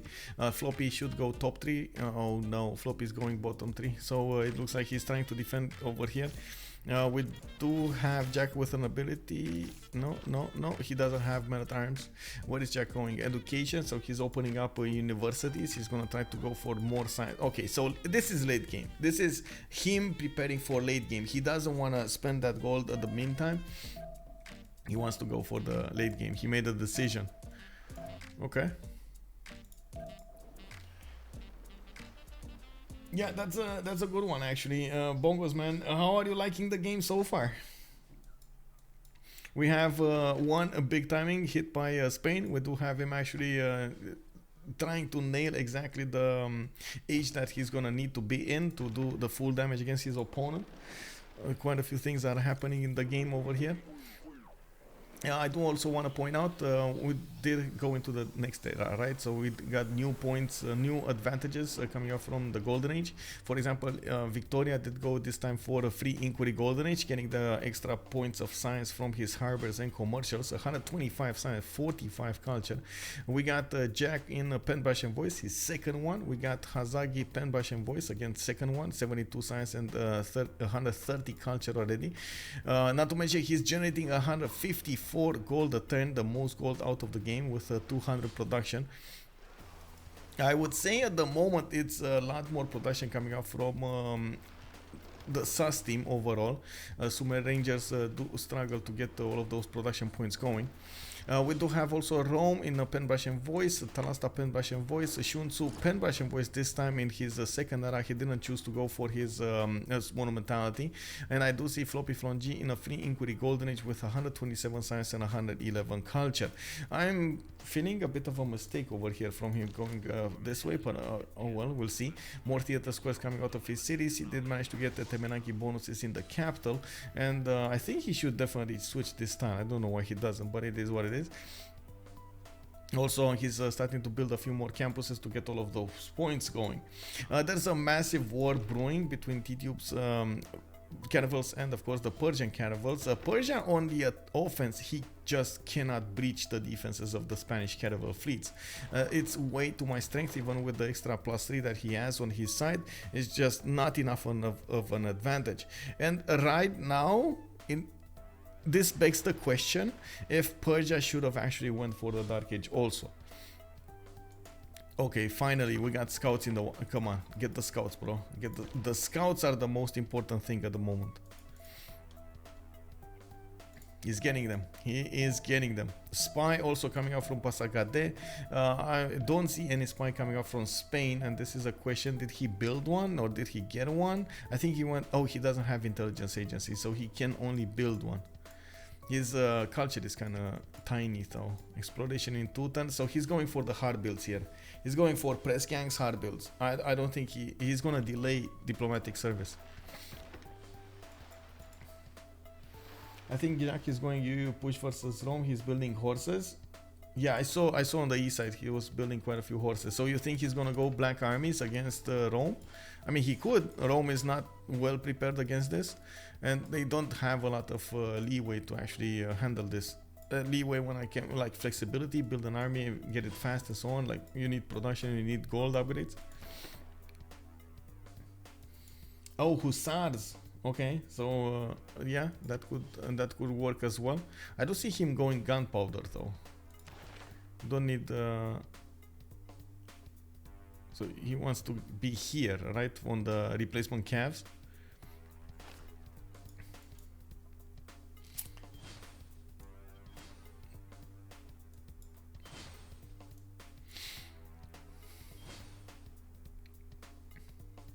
We do need to see if Persia is going to get enough niter, and from what I can see, we do have at the moment Sun-Tzu generating niter and Alexis krempp generating niter for them. Floppy did start a little bit, while Talasta is probably going full blown towards frigates. That's exactly what he's doing. Square rigging 3, exploration in 1. He's gonna hard build a few of these quadrims and of course pre-build them without the niter, while he is gonna try to get the press cans card in for the half cost into the caravels and the frigates, while of course we do need to see if he's going to manage to withstand the initial attack coming out from Tidube. It's going to be very important to catch boats that are on the edge of his opponent fleet. So for example, this one, as you can see in the south, is the most vulnerable one with 84 against 71, while the one in the middle is the most problematic one because it does get all of the support bonus from the units around it. You can't really attack effectively into one of these boats, but of course you can try. And since Persia does have a bit of an issue, it cannot attack back into the Spanish caravels unless they're extremely low HP. This is going to be an advantage for Spain because he can keep on attacking without getting attacked back. It's extremely important to not give that advantage to your opponent.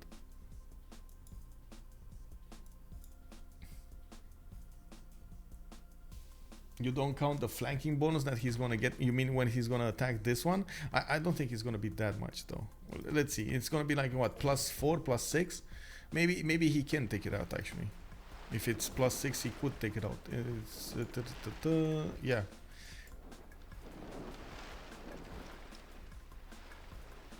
Too much time on Reddit, is that such a thing? Also, good evening, Sir Luke. Hello there, sir. Able to catch a rare game this one. Hope you are well. I am well, sir. Hope you are as well, and you deal with the heat quite nicely. I do hope you're also having fun during the summer, and of course, it's an awesome time for everybody.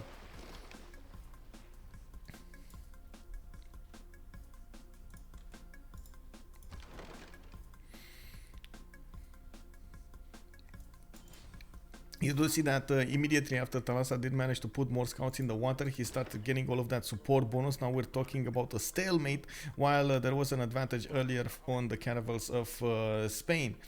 You do see that there is plus 18, plus 12 I believe it was on the caravel, plus 12 support bonus coming up on that caravel on the front line. That's a lot of bonuses for just scouts in the water. Let's take a look at Antananarivo. We still have Talasta. Oh, I see Talasta is trying to get there with a few caravels of his own, trying to make to see if he can attack the city of Hungary, but he cannot. Actually, the city of Antananarivo is gonna be locked over here by one. What is this, ice block? I believe ice block is called. Yeah, ice block. And you do see that he is one tile away from the coast. He would need actually a few units and quite a few strong units to attack into that city center, frigates or battleships that could attack. That's way too strong for him. We do have also at the moment Eleanor trying to get more seeming bonuses going for his art museums, for his theater squares. He is getting a lot of bonuses coming out from the books inside of the theater squares according to the districts that he has in the city. So that's definitely an advantage that he should try to benefit as much as possible from. He is on 138 science, 136 culture, but Omegaia right next to him with that free inquiry bonus, you do see him arriving at 167. Of course, that will allow Omegaia to defend quite nicely for a time until he's gonna lose his free inquiry golden age, and I'm pretty sure England is gonna get much faster towards fascism and so on for the late game. Is the game going that late though? That's the biggest question. It all depends over here on the attack. Oh, one caravel died, by the way. It looks like the one caravel on the front line did die. The caravels did manage to make quick work of it. It's been a good summer so far here, only a handful of really hot days, but only one AC has done. Oh, nice, nice. And another caravel bites the dust. Oh my god, he's taking them out completely. Ooh, 88 against 84. So the extra plus 4 bonuses, or plus 6 bonuses coming out from the flanking is allowing him to take his opponent's units down. I think it should scale according to the unit. For example, a scout should not give a bonus, but a swordsman may be a plus 1. Okay.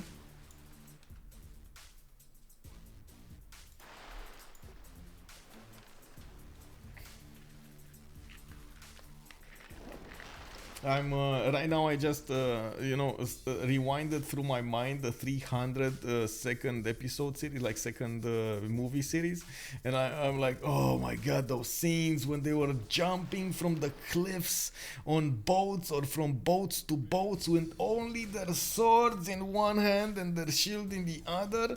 Oh my god, that was such a great movie when it came to cinematography.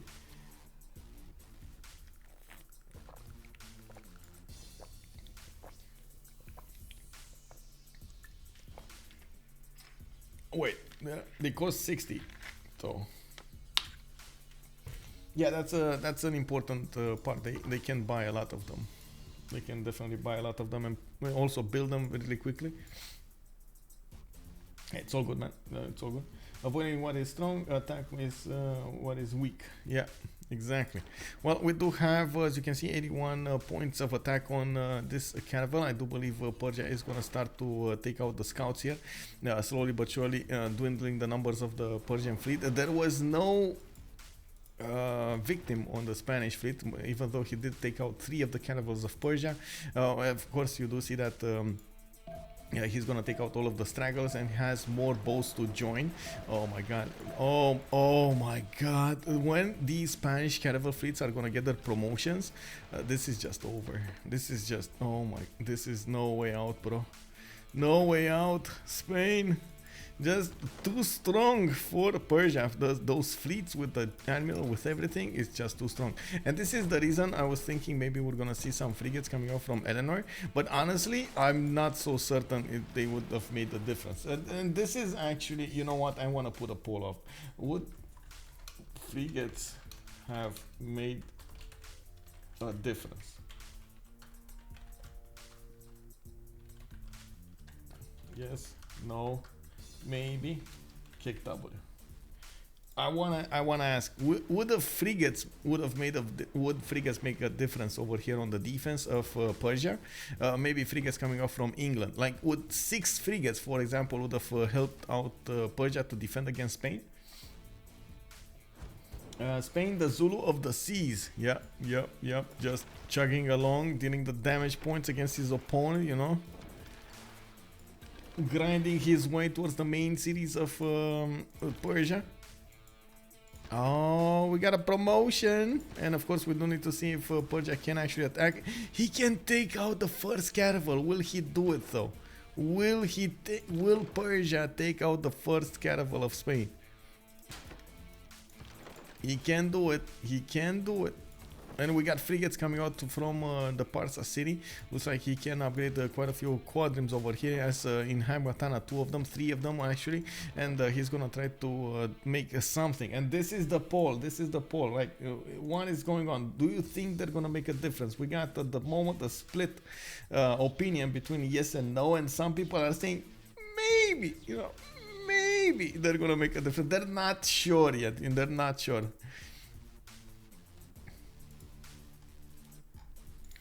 More caravels being upgraded. Of course, Talasta would have definitely needed a lot more pre-builds if you want to keep on upgrading. The good thing is he is hard building these caravels in 2 or 3 turns with the press gangs card on. He does have the city of Sparta with quite a few forests on that city that he could have actually chopped off a few times ago.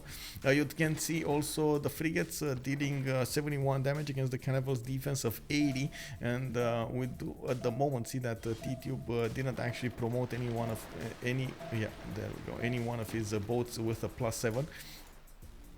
I do also notice the first caravel fleet of Tidube did go down. This is a massive victory on Talasta.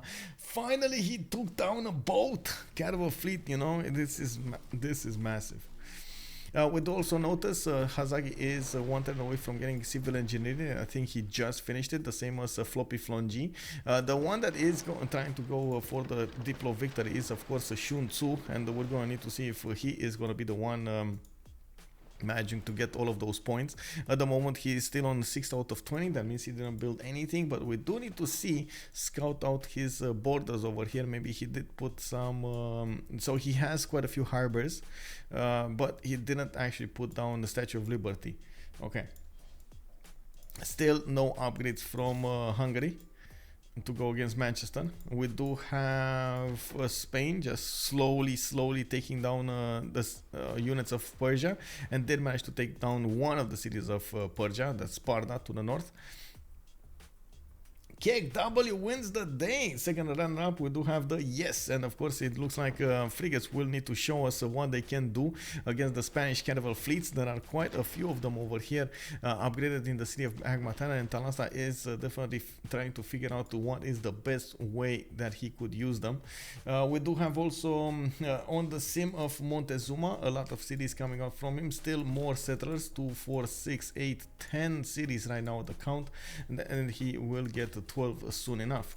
On England, we do have quite a bit of a defense against Russia, even though Russia is starting to put siege units on the offense towards Bradford, and he's getting stronger units to attack with, of course, horses.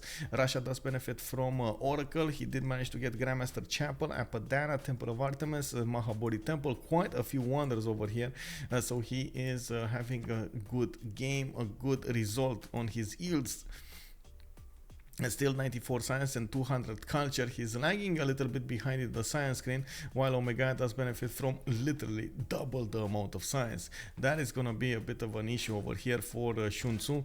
I do believe Omegaia might actually go for his red coats quite soon. We do have men at arms starting to pop off out of his cities, and of course you do see that Russia did put a spy inside of the English capital. Actually, that's not the capital. Sheffield is not the capital. What is it? Plymouth was the capital. Okay. Eleanor would have musket. We got a musket coming up from Antananarivo. Is he gonna go with the muskets? Man, these are very strong units, and England is gonna have his own muskets. Okay. We got some first moves coming out. It looks like Persia is pushing out those Spanish fleets. Spain did manage to recover a little bit, and of course we do have new caravels coming out from Persia, from the city of Hagmatana. Unfortunately, there aren't enough frigates to take down really quickly these caravel fleets, and of course he would need to have at least 2 more to attack into this one single Spanish caravel. You do see that at the moment there's way too much damage dealt against the caravels of Persia that they cannot get the promotions really quickly. They need 1 more attack to withstand, and they just cannot get there. While of course the Spanish frigate fleets, the Spanish caravel fleets will do just that. Usually after an attack like this, you do see the attacking force get frigates in behind all of this, but it does look like Tidube is putting an all-in attack without thinking about those frigates. This is quite surprising for me. I'm actually thinking right now maybe he's gonna lose this attack because he's not using that advantage of the frigates. Like these frigates of Talasta are staying alive first of all because of the frontline caravels defending them, but if that caravel line falls before they can actually do the damage against their opponents, that's just gonna be free pickings on each of these frigates. You can see the caravels are dealing 83 damage against the frigates defense of 53. That is just, oh my god, almost one-shotting them. I think that one-shotting them with the full strength. Yeah, they are 84 against 53, just BAM! Taking them down. Exploration sooner than nationalism. Yes, just after upgrade discount and another civic. Wait, what?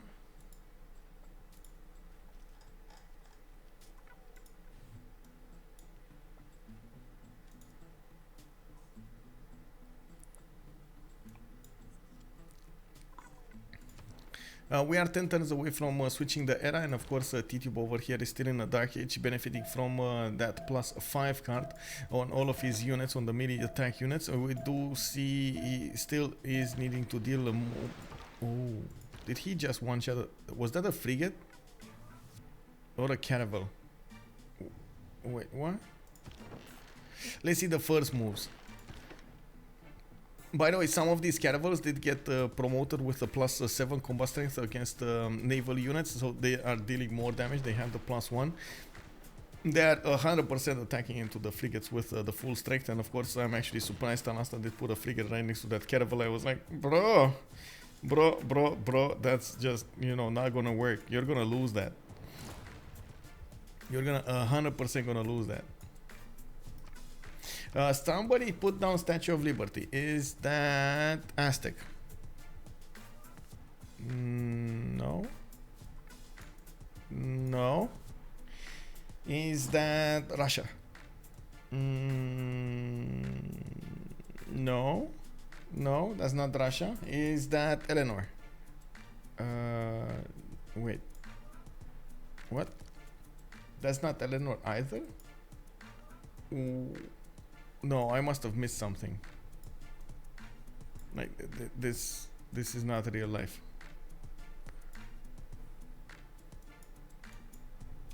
Do you see it and I don't see it, or is it like usually you see like a speck of something put on the map, put on the water? Why am I not seeing it? Oh, Rome. Wait, what? Rome put it down? No.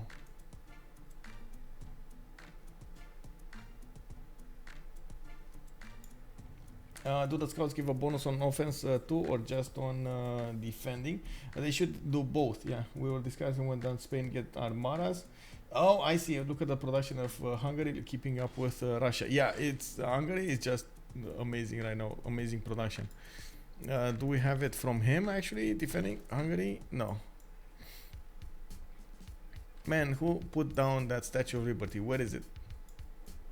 Oh, by the way, I do see a great lighthouse on Spain, so he's getting an extra point of movement on all of these boats, and you do see that their numbers are dwindling right now, and he's not hard building anymore. This is going to be an issue, especially with Persia's frigate frigates coming out. Vicky. I don't know, it's somewhere, but it's just I don't know where. No, it's not on Vicky either. Like it should be in a Magna city. They took out Candy, by the way. Oh, massive levies coming out from Hungary going against Brussels. Okay. Finally, some attacks, some pokey on England over here, Manchester. Man, this is... Oh, man. I feel like that's such a half-hearted attack. It's just not even caring about doing the attack there. It's no passion put into it. No passion, man. No passion.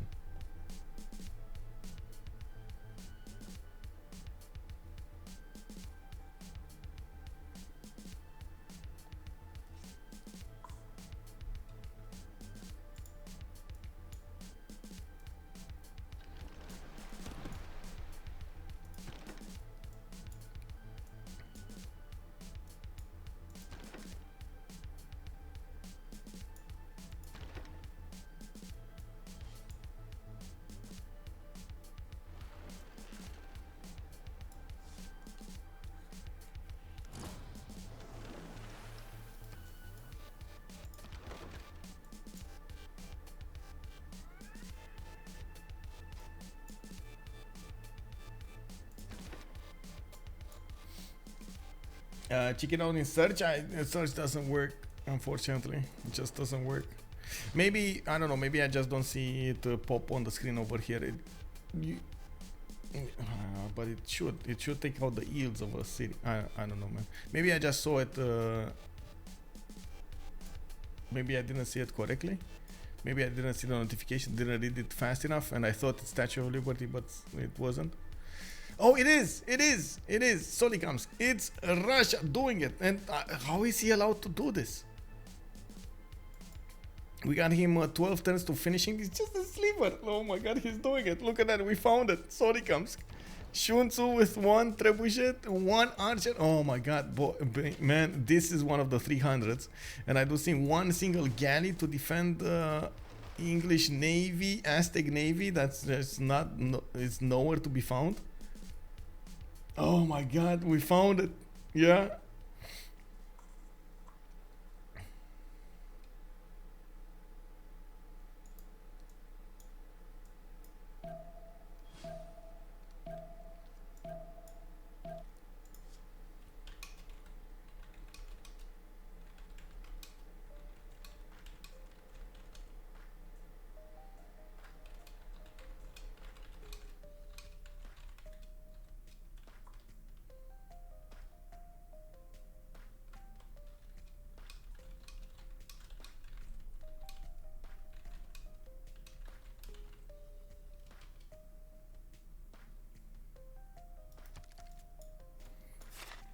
Okay, let's see. 9 turns. Is this gonna be enough though? Is this one single forest gonna... It is! It is gonna be enough. So we do have him with a possible 10 out of 20 Diplo points.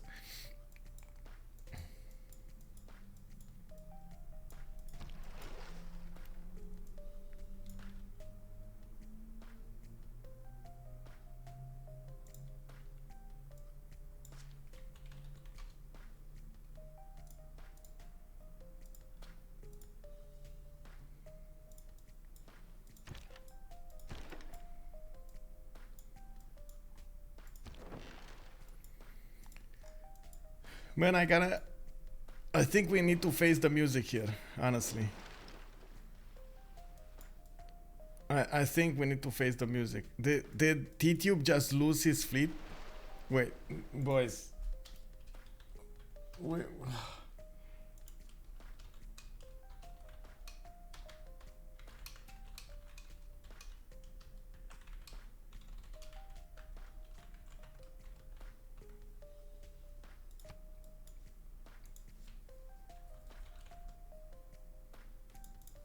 Did Persia just win this fight, this naval fight? What do you think, guys? Did Persia just win the naval fight? With all of the bonuses on Spain, Tidube stopped building a navy. Oh my god. Oh no. Oh no. He stopped doing it. This is extremely surprising. I cannot look at this and say like how like the only reason that comes to mind why this failed is because of the lack of units and lack of frigates. If Spain would have gotten frigate fleets, there was no way anybody could stop him. Like, how would these caravels stop frigate fleets when they can't even stop cannibal fleets? You know? Jack has hussars and nationalism in 210s. Well, that could change quite a bit. Let's see. Russia, also Russia. We need to check out Russia. How fast is he gonna get to? So he's 5 turns away from getting Cossacks. Or did he get Cossacks? No, 5 turns away from getting Cossacks. And I think he got Terracotta Army because I see. Or is this? No. He's getting promotions there. Did he build Terracotta Army anywhere? Doesn't look like. Next to his no, next to his encampments, I don't see anything there. And he's gonna get that Statue of Liberty. Spain should have kept up boat production for sure. Yeah, it does feel like. I guess the frigates made all the difference. They did, right? They did. The frigates, man. Salty, what is happening with Tidube? Where is the magic? What is the magic, Salty? Did you take all of his magic?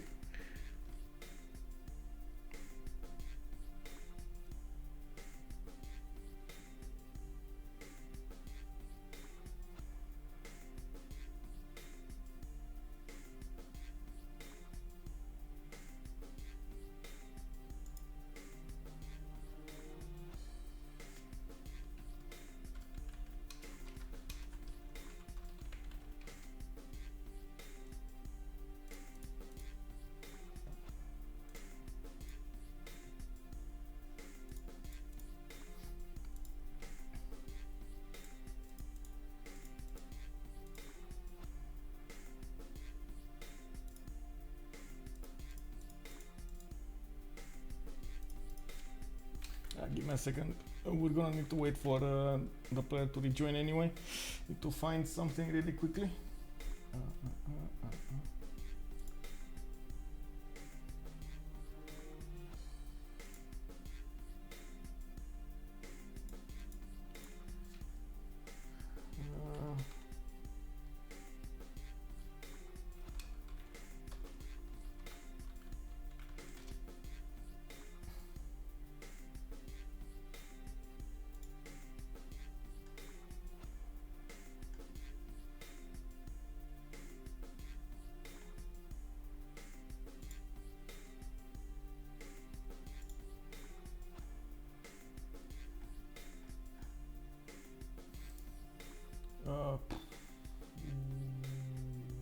Where is it?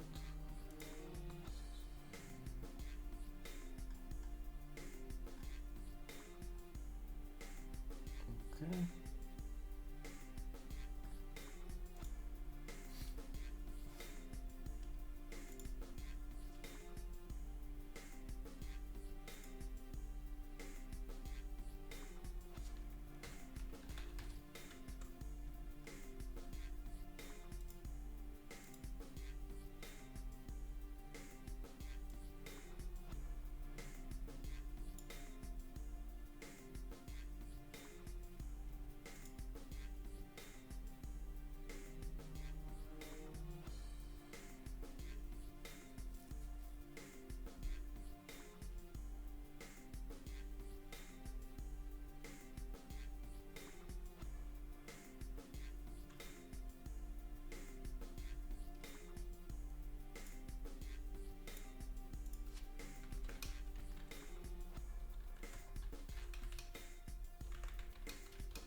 Rome AI does not like me.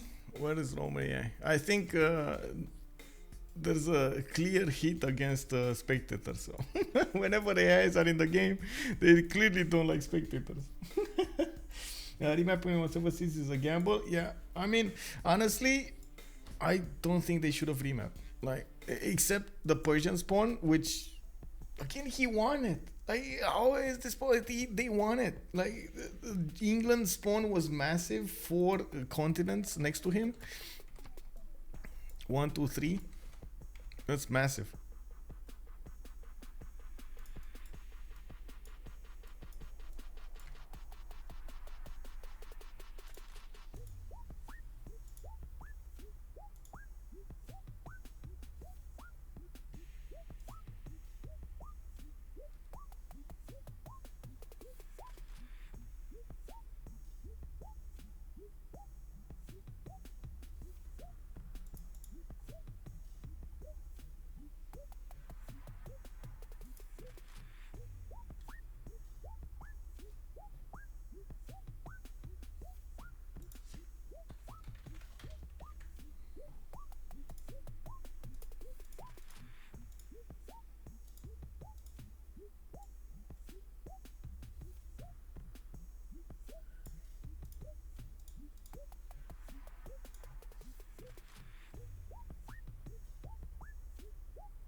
Oh, there we go. Alexis got his internet back.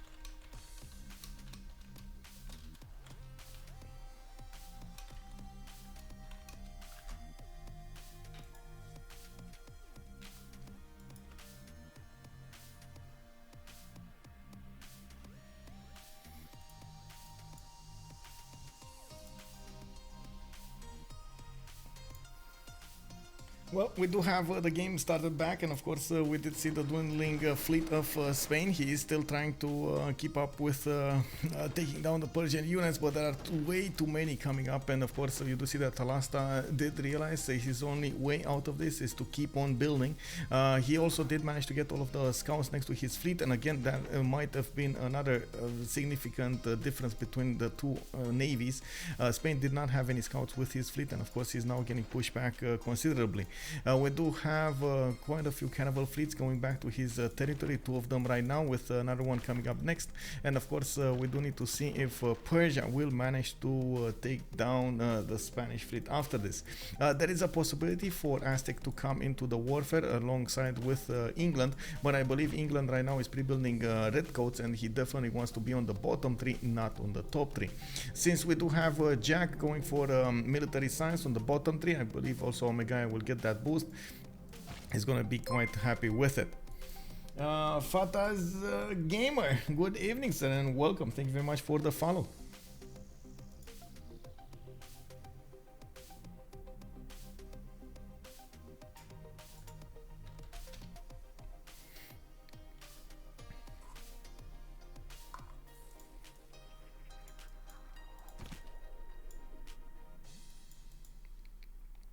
Quite a few art museums also coming up from the Russian cities. I do notice he's trying to get that culture going. We do have him on 100 tourism to 112 culture, while of course on the other side it does look like Hazaggi keeps on building more culture and science.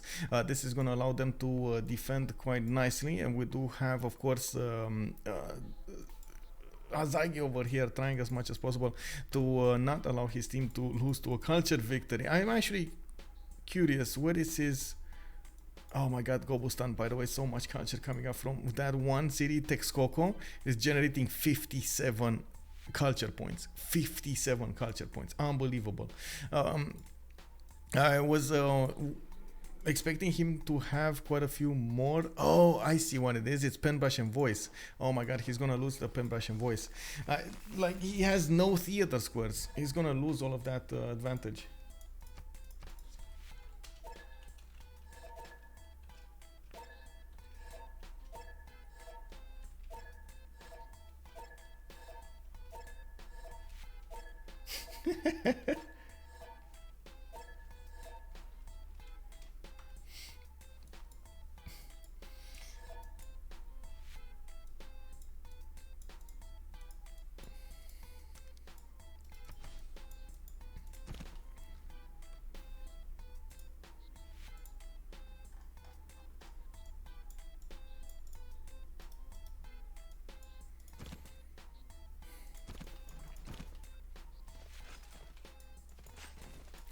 Also, Russia looks like he's pressuring England as much as possible. Of course, Omegaia with his 210 science, he can definitely go for his stronger units. I do want to see if he has... so at the moment, he doesn't have muskets at all. I don't think he actually activated that, but he could go for military science without going for muskets. And then keep on pre-building these men-at-arms. You do see that these men-at-arms are going to be quite useful to pre-build, because he's going to get much more in the same amount of time, while of course they do benefit from a lot of gold and resources that they can just pour into upgrading those units. We do also note, oh my god, sorry about this, I got caught in the edge of the screen there. We do also notice Persia's navy did come out victorious out of this attack. Spain couldn't manage to breach the defenses, and now all of his frigate fleets are gonna need to get back. Persia could actually start attacking back. Of course, I think he's gonna do a mistake if he's gonna do that, but at the same time, of course, we don't actually see a lot of oh no, he's building Venetian arsenal. No, please don't do this. This is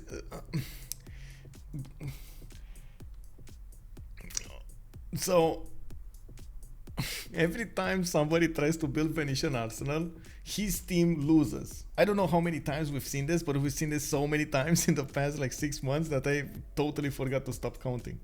This is this is quite a bit of a problem. Don't do this. Not Venetian arsenal, bro. Don't do this.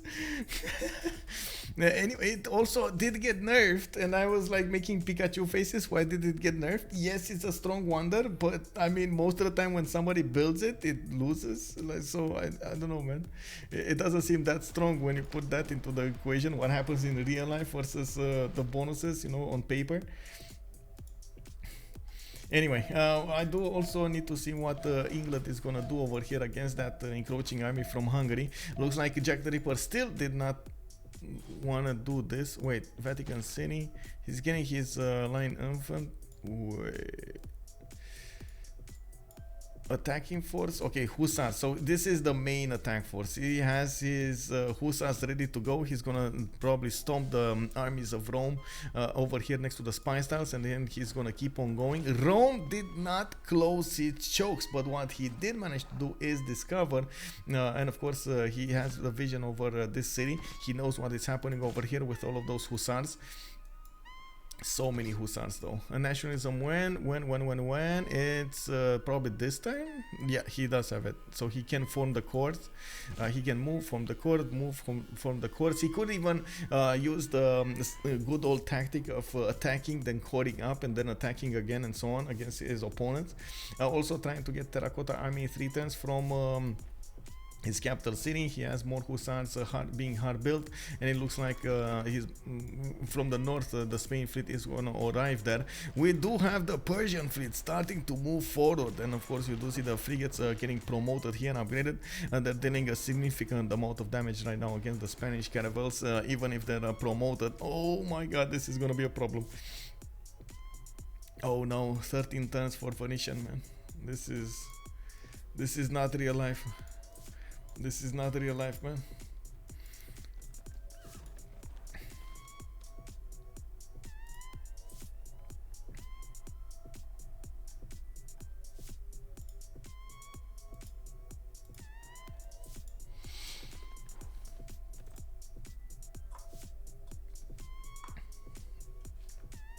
Oh, let me get the juice, because we got an attack going right now, and I do really want to get a juice with what to say.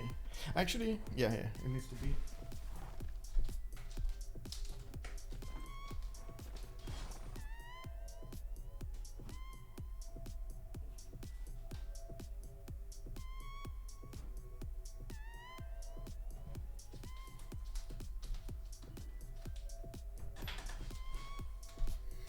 I totally forgot. I took that one out of the fridge and then kept on drinking water and totally forgot about it to the left side of my screen. We do have, by the looks of it, Anazinga coming up also on the front line with all of the Hungarian troops. We do have Buriga actually helping out Rome, but of course the Hussars are going to be way stronger than the legions.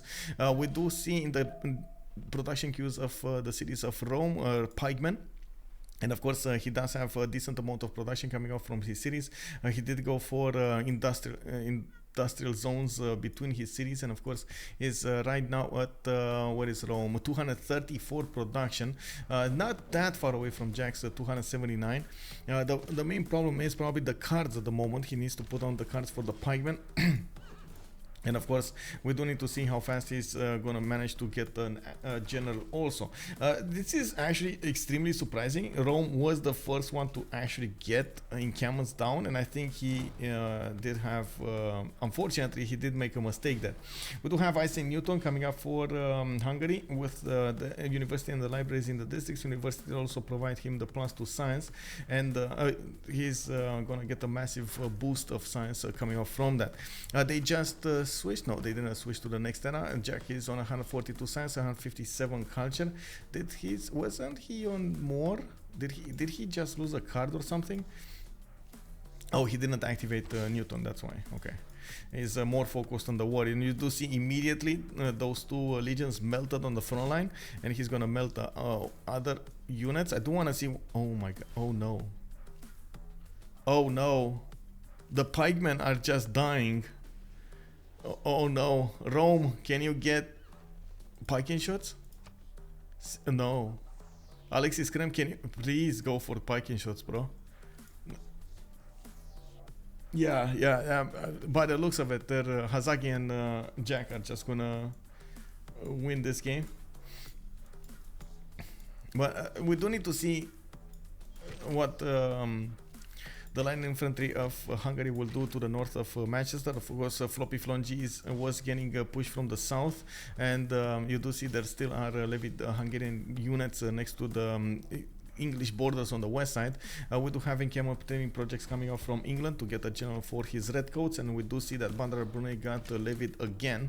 In the city-state screen, we do have Jack keeping hold on Vatican City.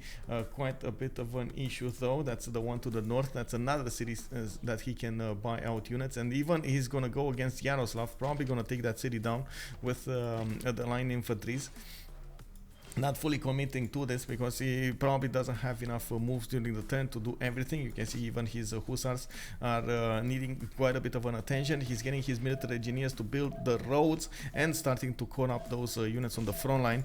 These cored up wing hussar corps are one-shotting the pikemen on the defense of Rome. This is going to be a major issue. Major issue.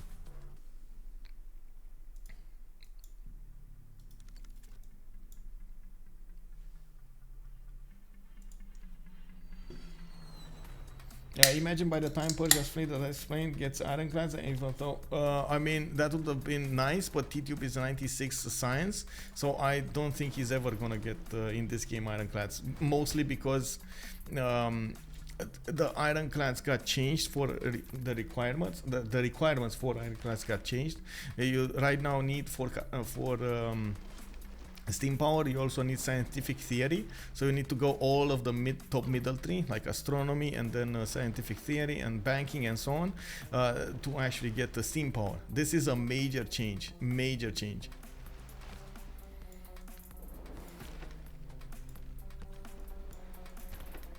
Wait, Persia didn't manage to get the cores? Yeah, oh, he did. He got fleets. He has nationalism. So now he's on the same power level as Spain. With Rajendra Kola, that means more. And the next era, Spain will go into a heroic. He's gonna lose the +5 card. We got 3 more turns until Spain is gonna lose the +5 card on his boats. Oh my. Amazing big brain plays from Talasta. Amazing, by the way. Amazing. I gotta say, big props to Talasta for what he did right now.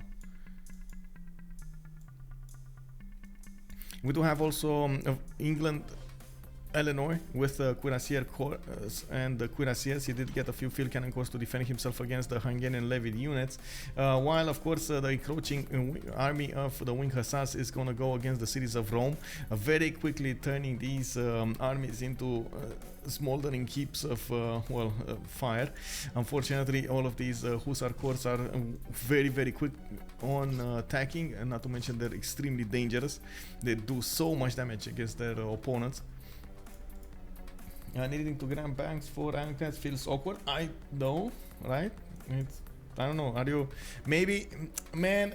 You know what? They're actually transporting safes in the ironclads. That's what it is. They're transporting safes. You know, that's a bigger safe. That's what you need banking. You know, they needed a better way of keeping. Like, what's better to keep your money safe than underwater where nobody can even see it, right? Exactly, floating safe. That's what it is. That's how they got invented, man. That's what it is, man.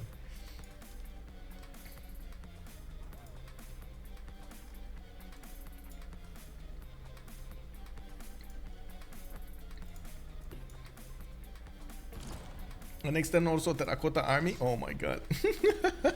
The Hungarian Hussar Corps, bro. Well, we do have 3 more turns until the next Congress session as well. A Diplo victory for Sun-Tzu is still chugging along, 10 out of 20. Of course, we are in red code waiting room, and that's exactly what Omegaia is doing here. You can see the 83 tank strength against the Cossacks. Russia shouldn't be that far away from getting his cores, and you can see actually the core ability here. He's gonna cut up his units, and he should be on the same level of power as the red codes. Still a bit of an issue on the city of Yaroslav. It does look like those line infantry can do quite a bit of damage here, and that's exactly what they're doing, trying to take out one of the cities of Russia. We do have Sun-Tzu metal casting 2 turns, mobilization in 4. He's gonna get armies pretty soon. The big question is, can he get enough units out to army them up?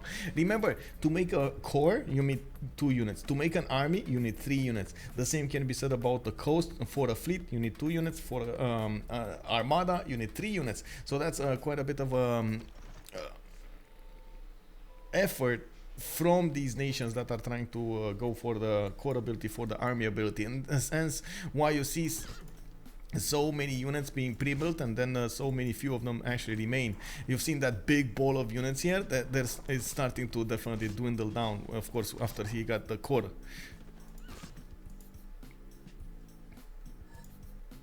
Oh, we got a GG. FloppyFlong G is calling out the GG. Rome is dying. Persia did manage to defend himself, but couldn't actually be relevant. The red coats are pushing Russia, and of course on Eleanor, it did look like he couldn't actually push through the England defenses.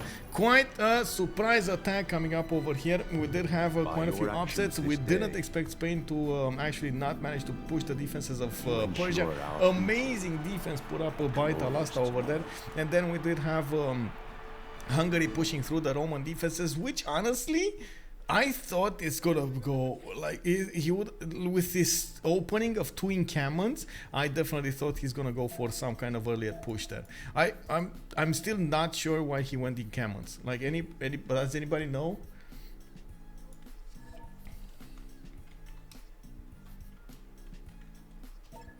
Oh, Hazaggi plus 12. Wait.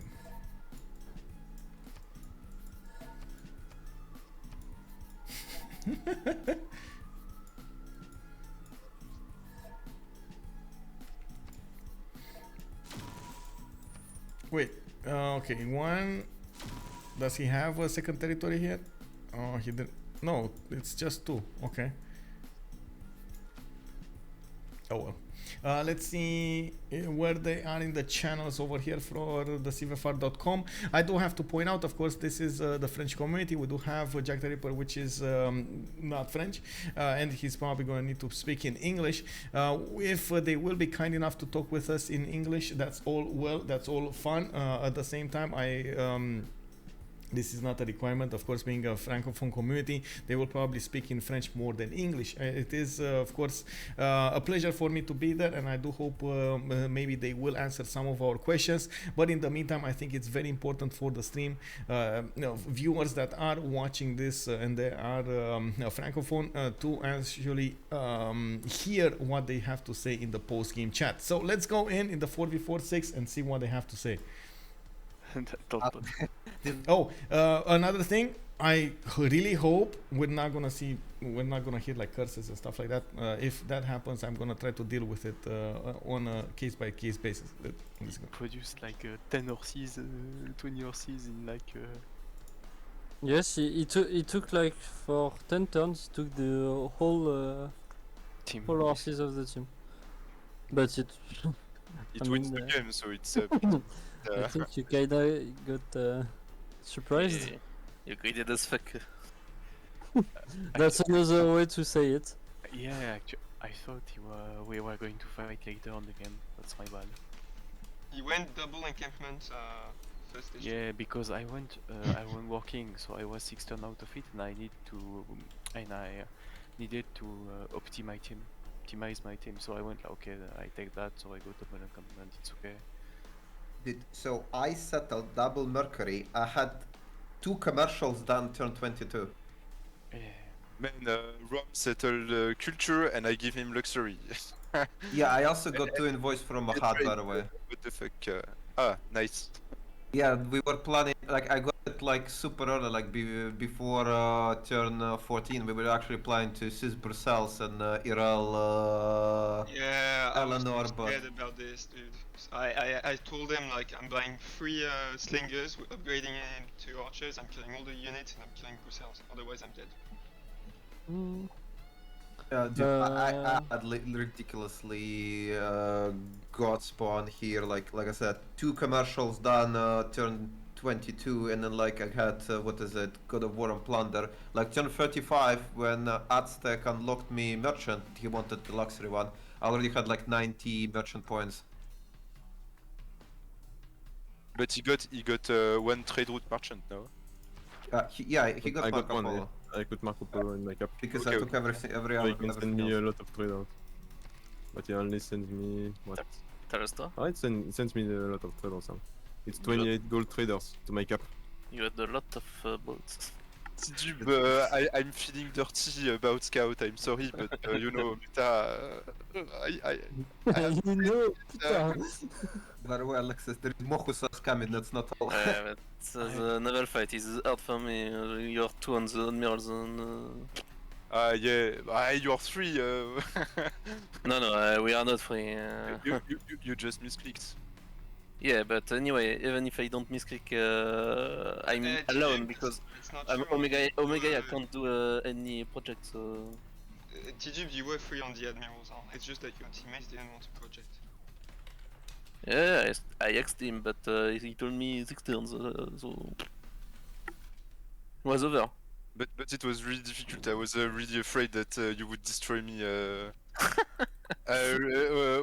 Like, I look at the trade, it was fine in my way, but then I know you have +5 and I don't have the +3 because when I'm looking, you know, I have like the bonus of. Yeah, but you still have +6 on me.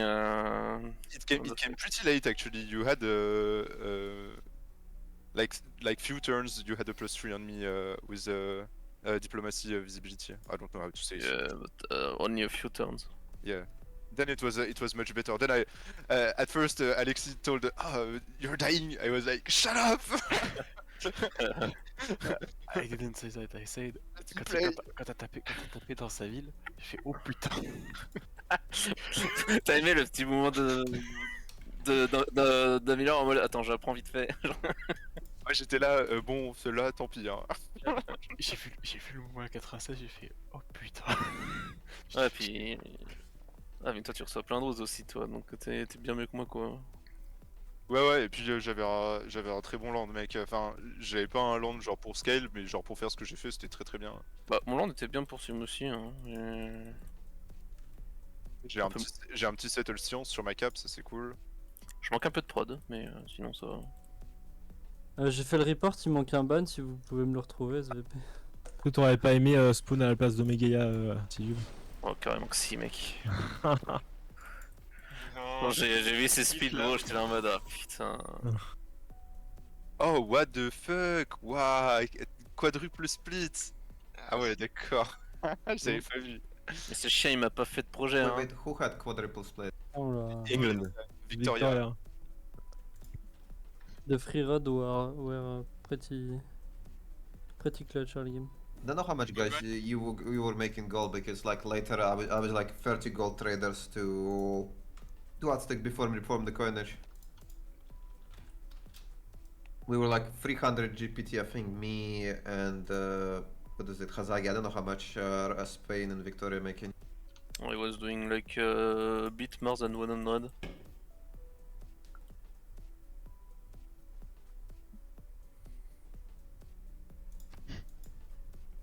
Yeah, I don't know, 2 invoice in the hat. Nice game. 4, 5, 6, 7, 8, 9, 10. Ah, tu reçois 10 routes, bâtard. Bah. Moi j'en reçois que une, frérot. Non, en plus j'ai utilisé les scouts, pardon, Tidube. De toute façon, je savais bien que t'allais utiliser le scout, gros. J'étais en mode pas les couilles, je spam quand même. Floppy il m'a dit, qu'est-ce que tu fais, putain, y a pas scout là dans l'eau, achète-les. J'ai dit, ah, ok, bon, très bien. Tellement hâte qu'on fasse quelque chose pour cette merde, hein. Non mais t'es obligé, tu peux pas ne Pourquoi pas t'es obligé en défense. Non mais en défense il est obligé Pourquoi d'avoir en des défense scouts, sinon il se fait imploser. Bah non. Il a Rajendra, frérot. Oh, but who had Rajendra? I had it. Persia. So Tidube misclicked and took admirals, and I had enough point to take 2. So and the first one has been taken by Eleanor. So. Yeah, but I was wondering anyway if I take it because I didn't know if I will have one if you guys project more because I was alone on it. Yeah, no, it was greedy to not take it, I think.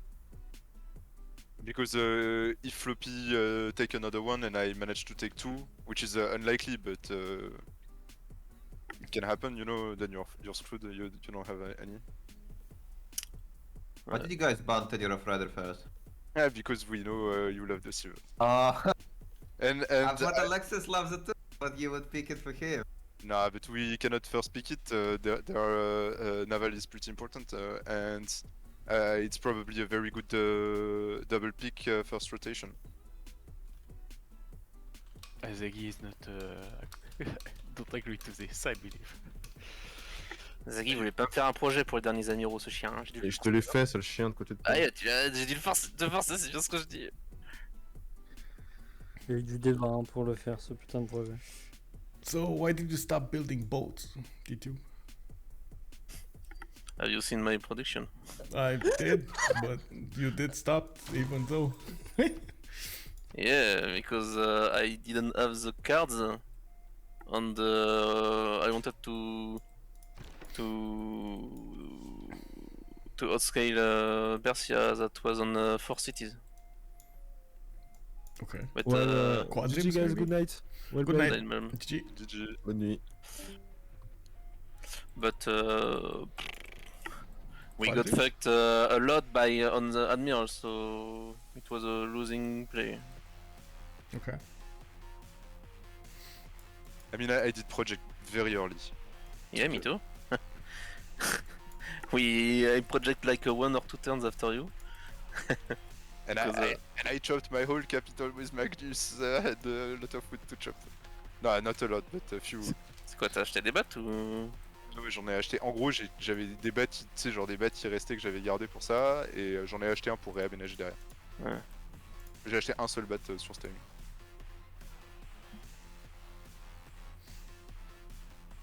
Je voulais venir plus tôt sur toi en fait, et Ouais, bon, moi, je pensais que t'allais venir beaucoup plus vite. en fait je voulais te forcer à up des caravelles tant que t'avais pas beaucoup de prévu. Sauf que le tour où je veux faire ça, en haut il reste un tour sur caravelle, et là je fais le tour du monde. Et là je suis à 2 points près de l'âge normal. Je sais pas... On va pas... c'est pour ça. On va pas tech hein. Ah. Sinon je pense que ça t'aurait grave fait chier que je vienne sur toi avec avant la chambre. T'avais rien en boiteau. En vrai, si, je pense que t'avais plus, mais j'étais assez près. Bah en fait le truc c'est que quand j'étais à 300-400 de pré-build, t'étais à 90 quoi. Ouais, mais je pense que t'es pas mal suivi parce que genre... En fait, le truc c'est qu'il y a pas mal de distance, et quand tu up, moi j'ai le temps de faire encore 2 rounds de pré-build sur 4 villes. Ouais. Tu l'as eu tôt, Preslav, Hazaggi ou pas? Ouais, il a eu tôt. Je l'ai tué avec mon premier eagle. Genre j'ai fait mon premier eagle, j'ai fait eagle first en s'appelant tour 2 sur une 2-2. Et j'ai vu une CS, genre tour 3 je l'ai vu. Donc tour 20 et quelques je pense que je l'ai tué. Je sais plus. Sympa. T'as eu des battes dessus ou pas? Après j'ai eu un bat, mais qu'elle a fait, toi j'ai pas... Enfin, si, j'ai tué un guerrier et j'ai récupéré son bat, donc j'en ai pris que 2. Pourquoi? Tierté castrologie de notre côté d'ailleurs. Ah, nous aussi. Putain. Je crois que Sun-Tzu il était pas content. Well, have a good evening, guys. GG, well played. Bisous Michael. Bonne soirée. Bisous, bisous. Bonne soirée. Well, there we have it, boys. We heard from both teams what they were planning, how they were planning, and what were the mistakes. It does look like we also found out Spirit considered had way too little production to actually keep on building. I'm a bit surprised we didn't see quite a few quadrants, but it is what it is. They did manage to score the victory with an attack from JackTheRipper on Rome, and of course you do see the Hussar corps are getting closer to the cities of Rome, and they're going to start smashing through the pikeman line. We did have him also pushing through England, and of course we did also notice Russia over here was starting to lose cities, not to mention all of those redcoats were starting to push through him. The redcoats would have gotten a +5 the second they got on the other continent, and that would be quite massive. We would have needed to see a general coming up from England. I think this is, yeah, Gustavus Adolphus is going to get there soon, and he's going to get an extra +5. Definitely quite an interesting game. Week 1 of the CivFR Squadrons, we did have Sustim going against Resume Rangers. Sustim won the day with a new team lineup. We're gonna need to keep on following the CivFR Squadrons. We got 13 more weeks to go, quite a few games, interesting games, and of course we're gonna need to see what they will end up on. I do also want to point out in the cast scene, we do have actually tomorrow another game. It's gonna be Tuve Montinghi versus Freditos de la Vega.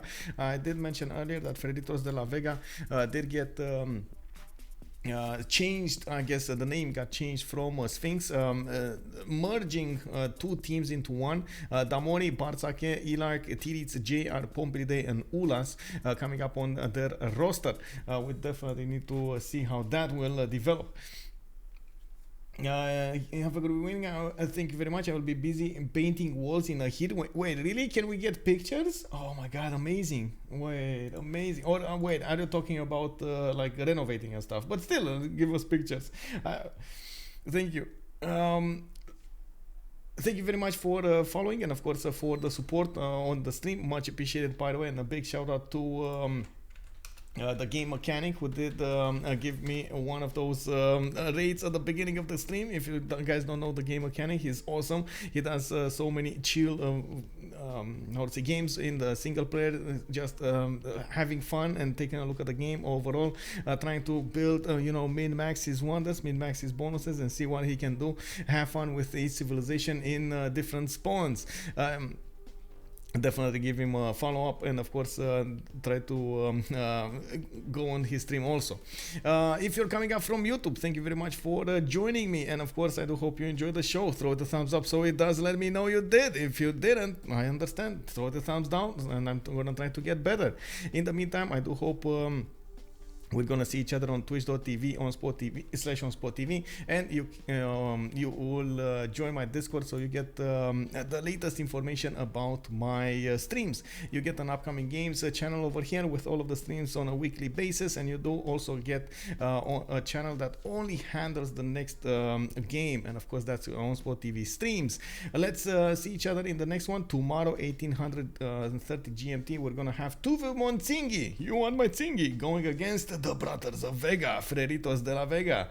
I think it's actually the brothers from Vega, if I'm not mistaken. Of course, we're gonna see each other tomorrow, and in the meantime, I do hope you're gonna have a good evening and a good night. Bye bye bye.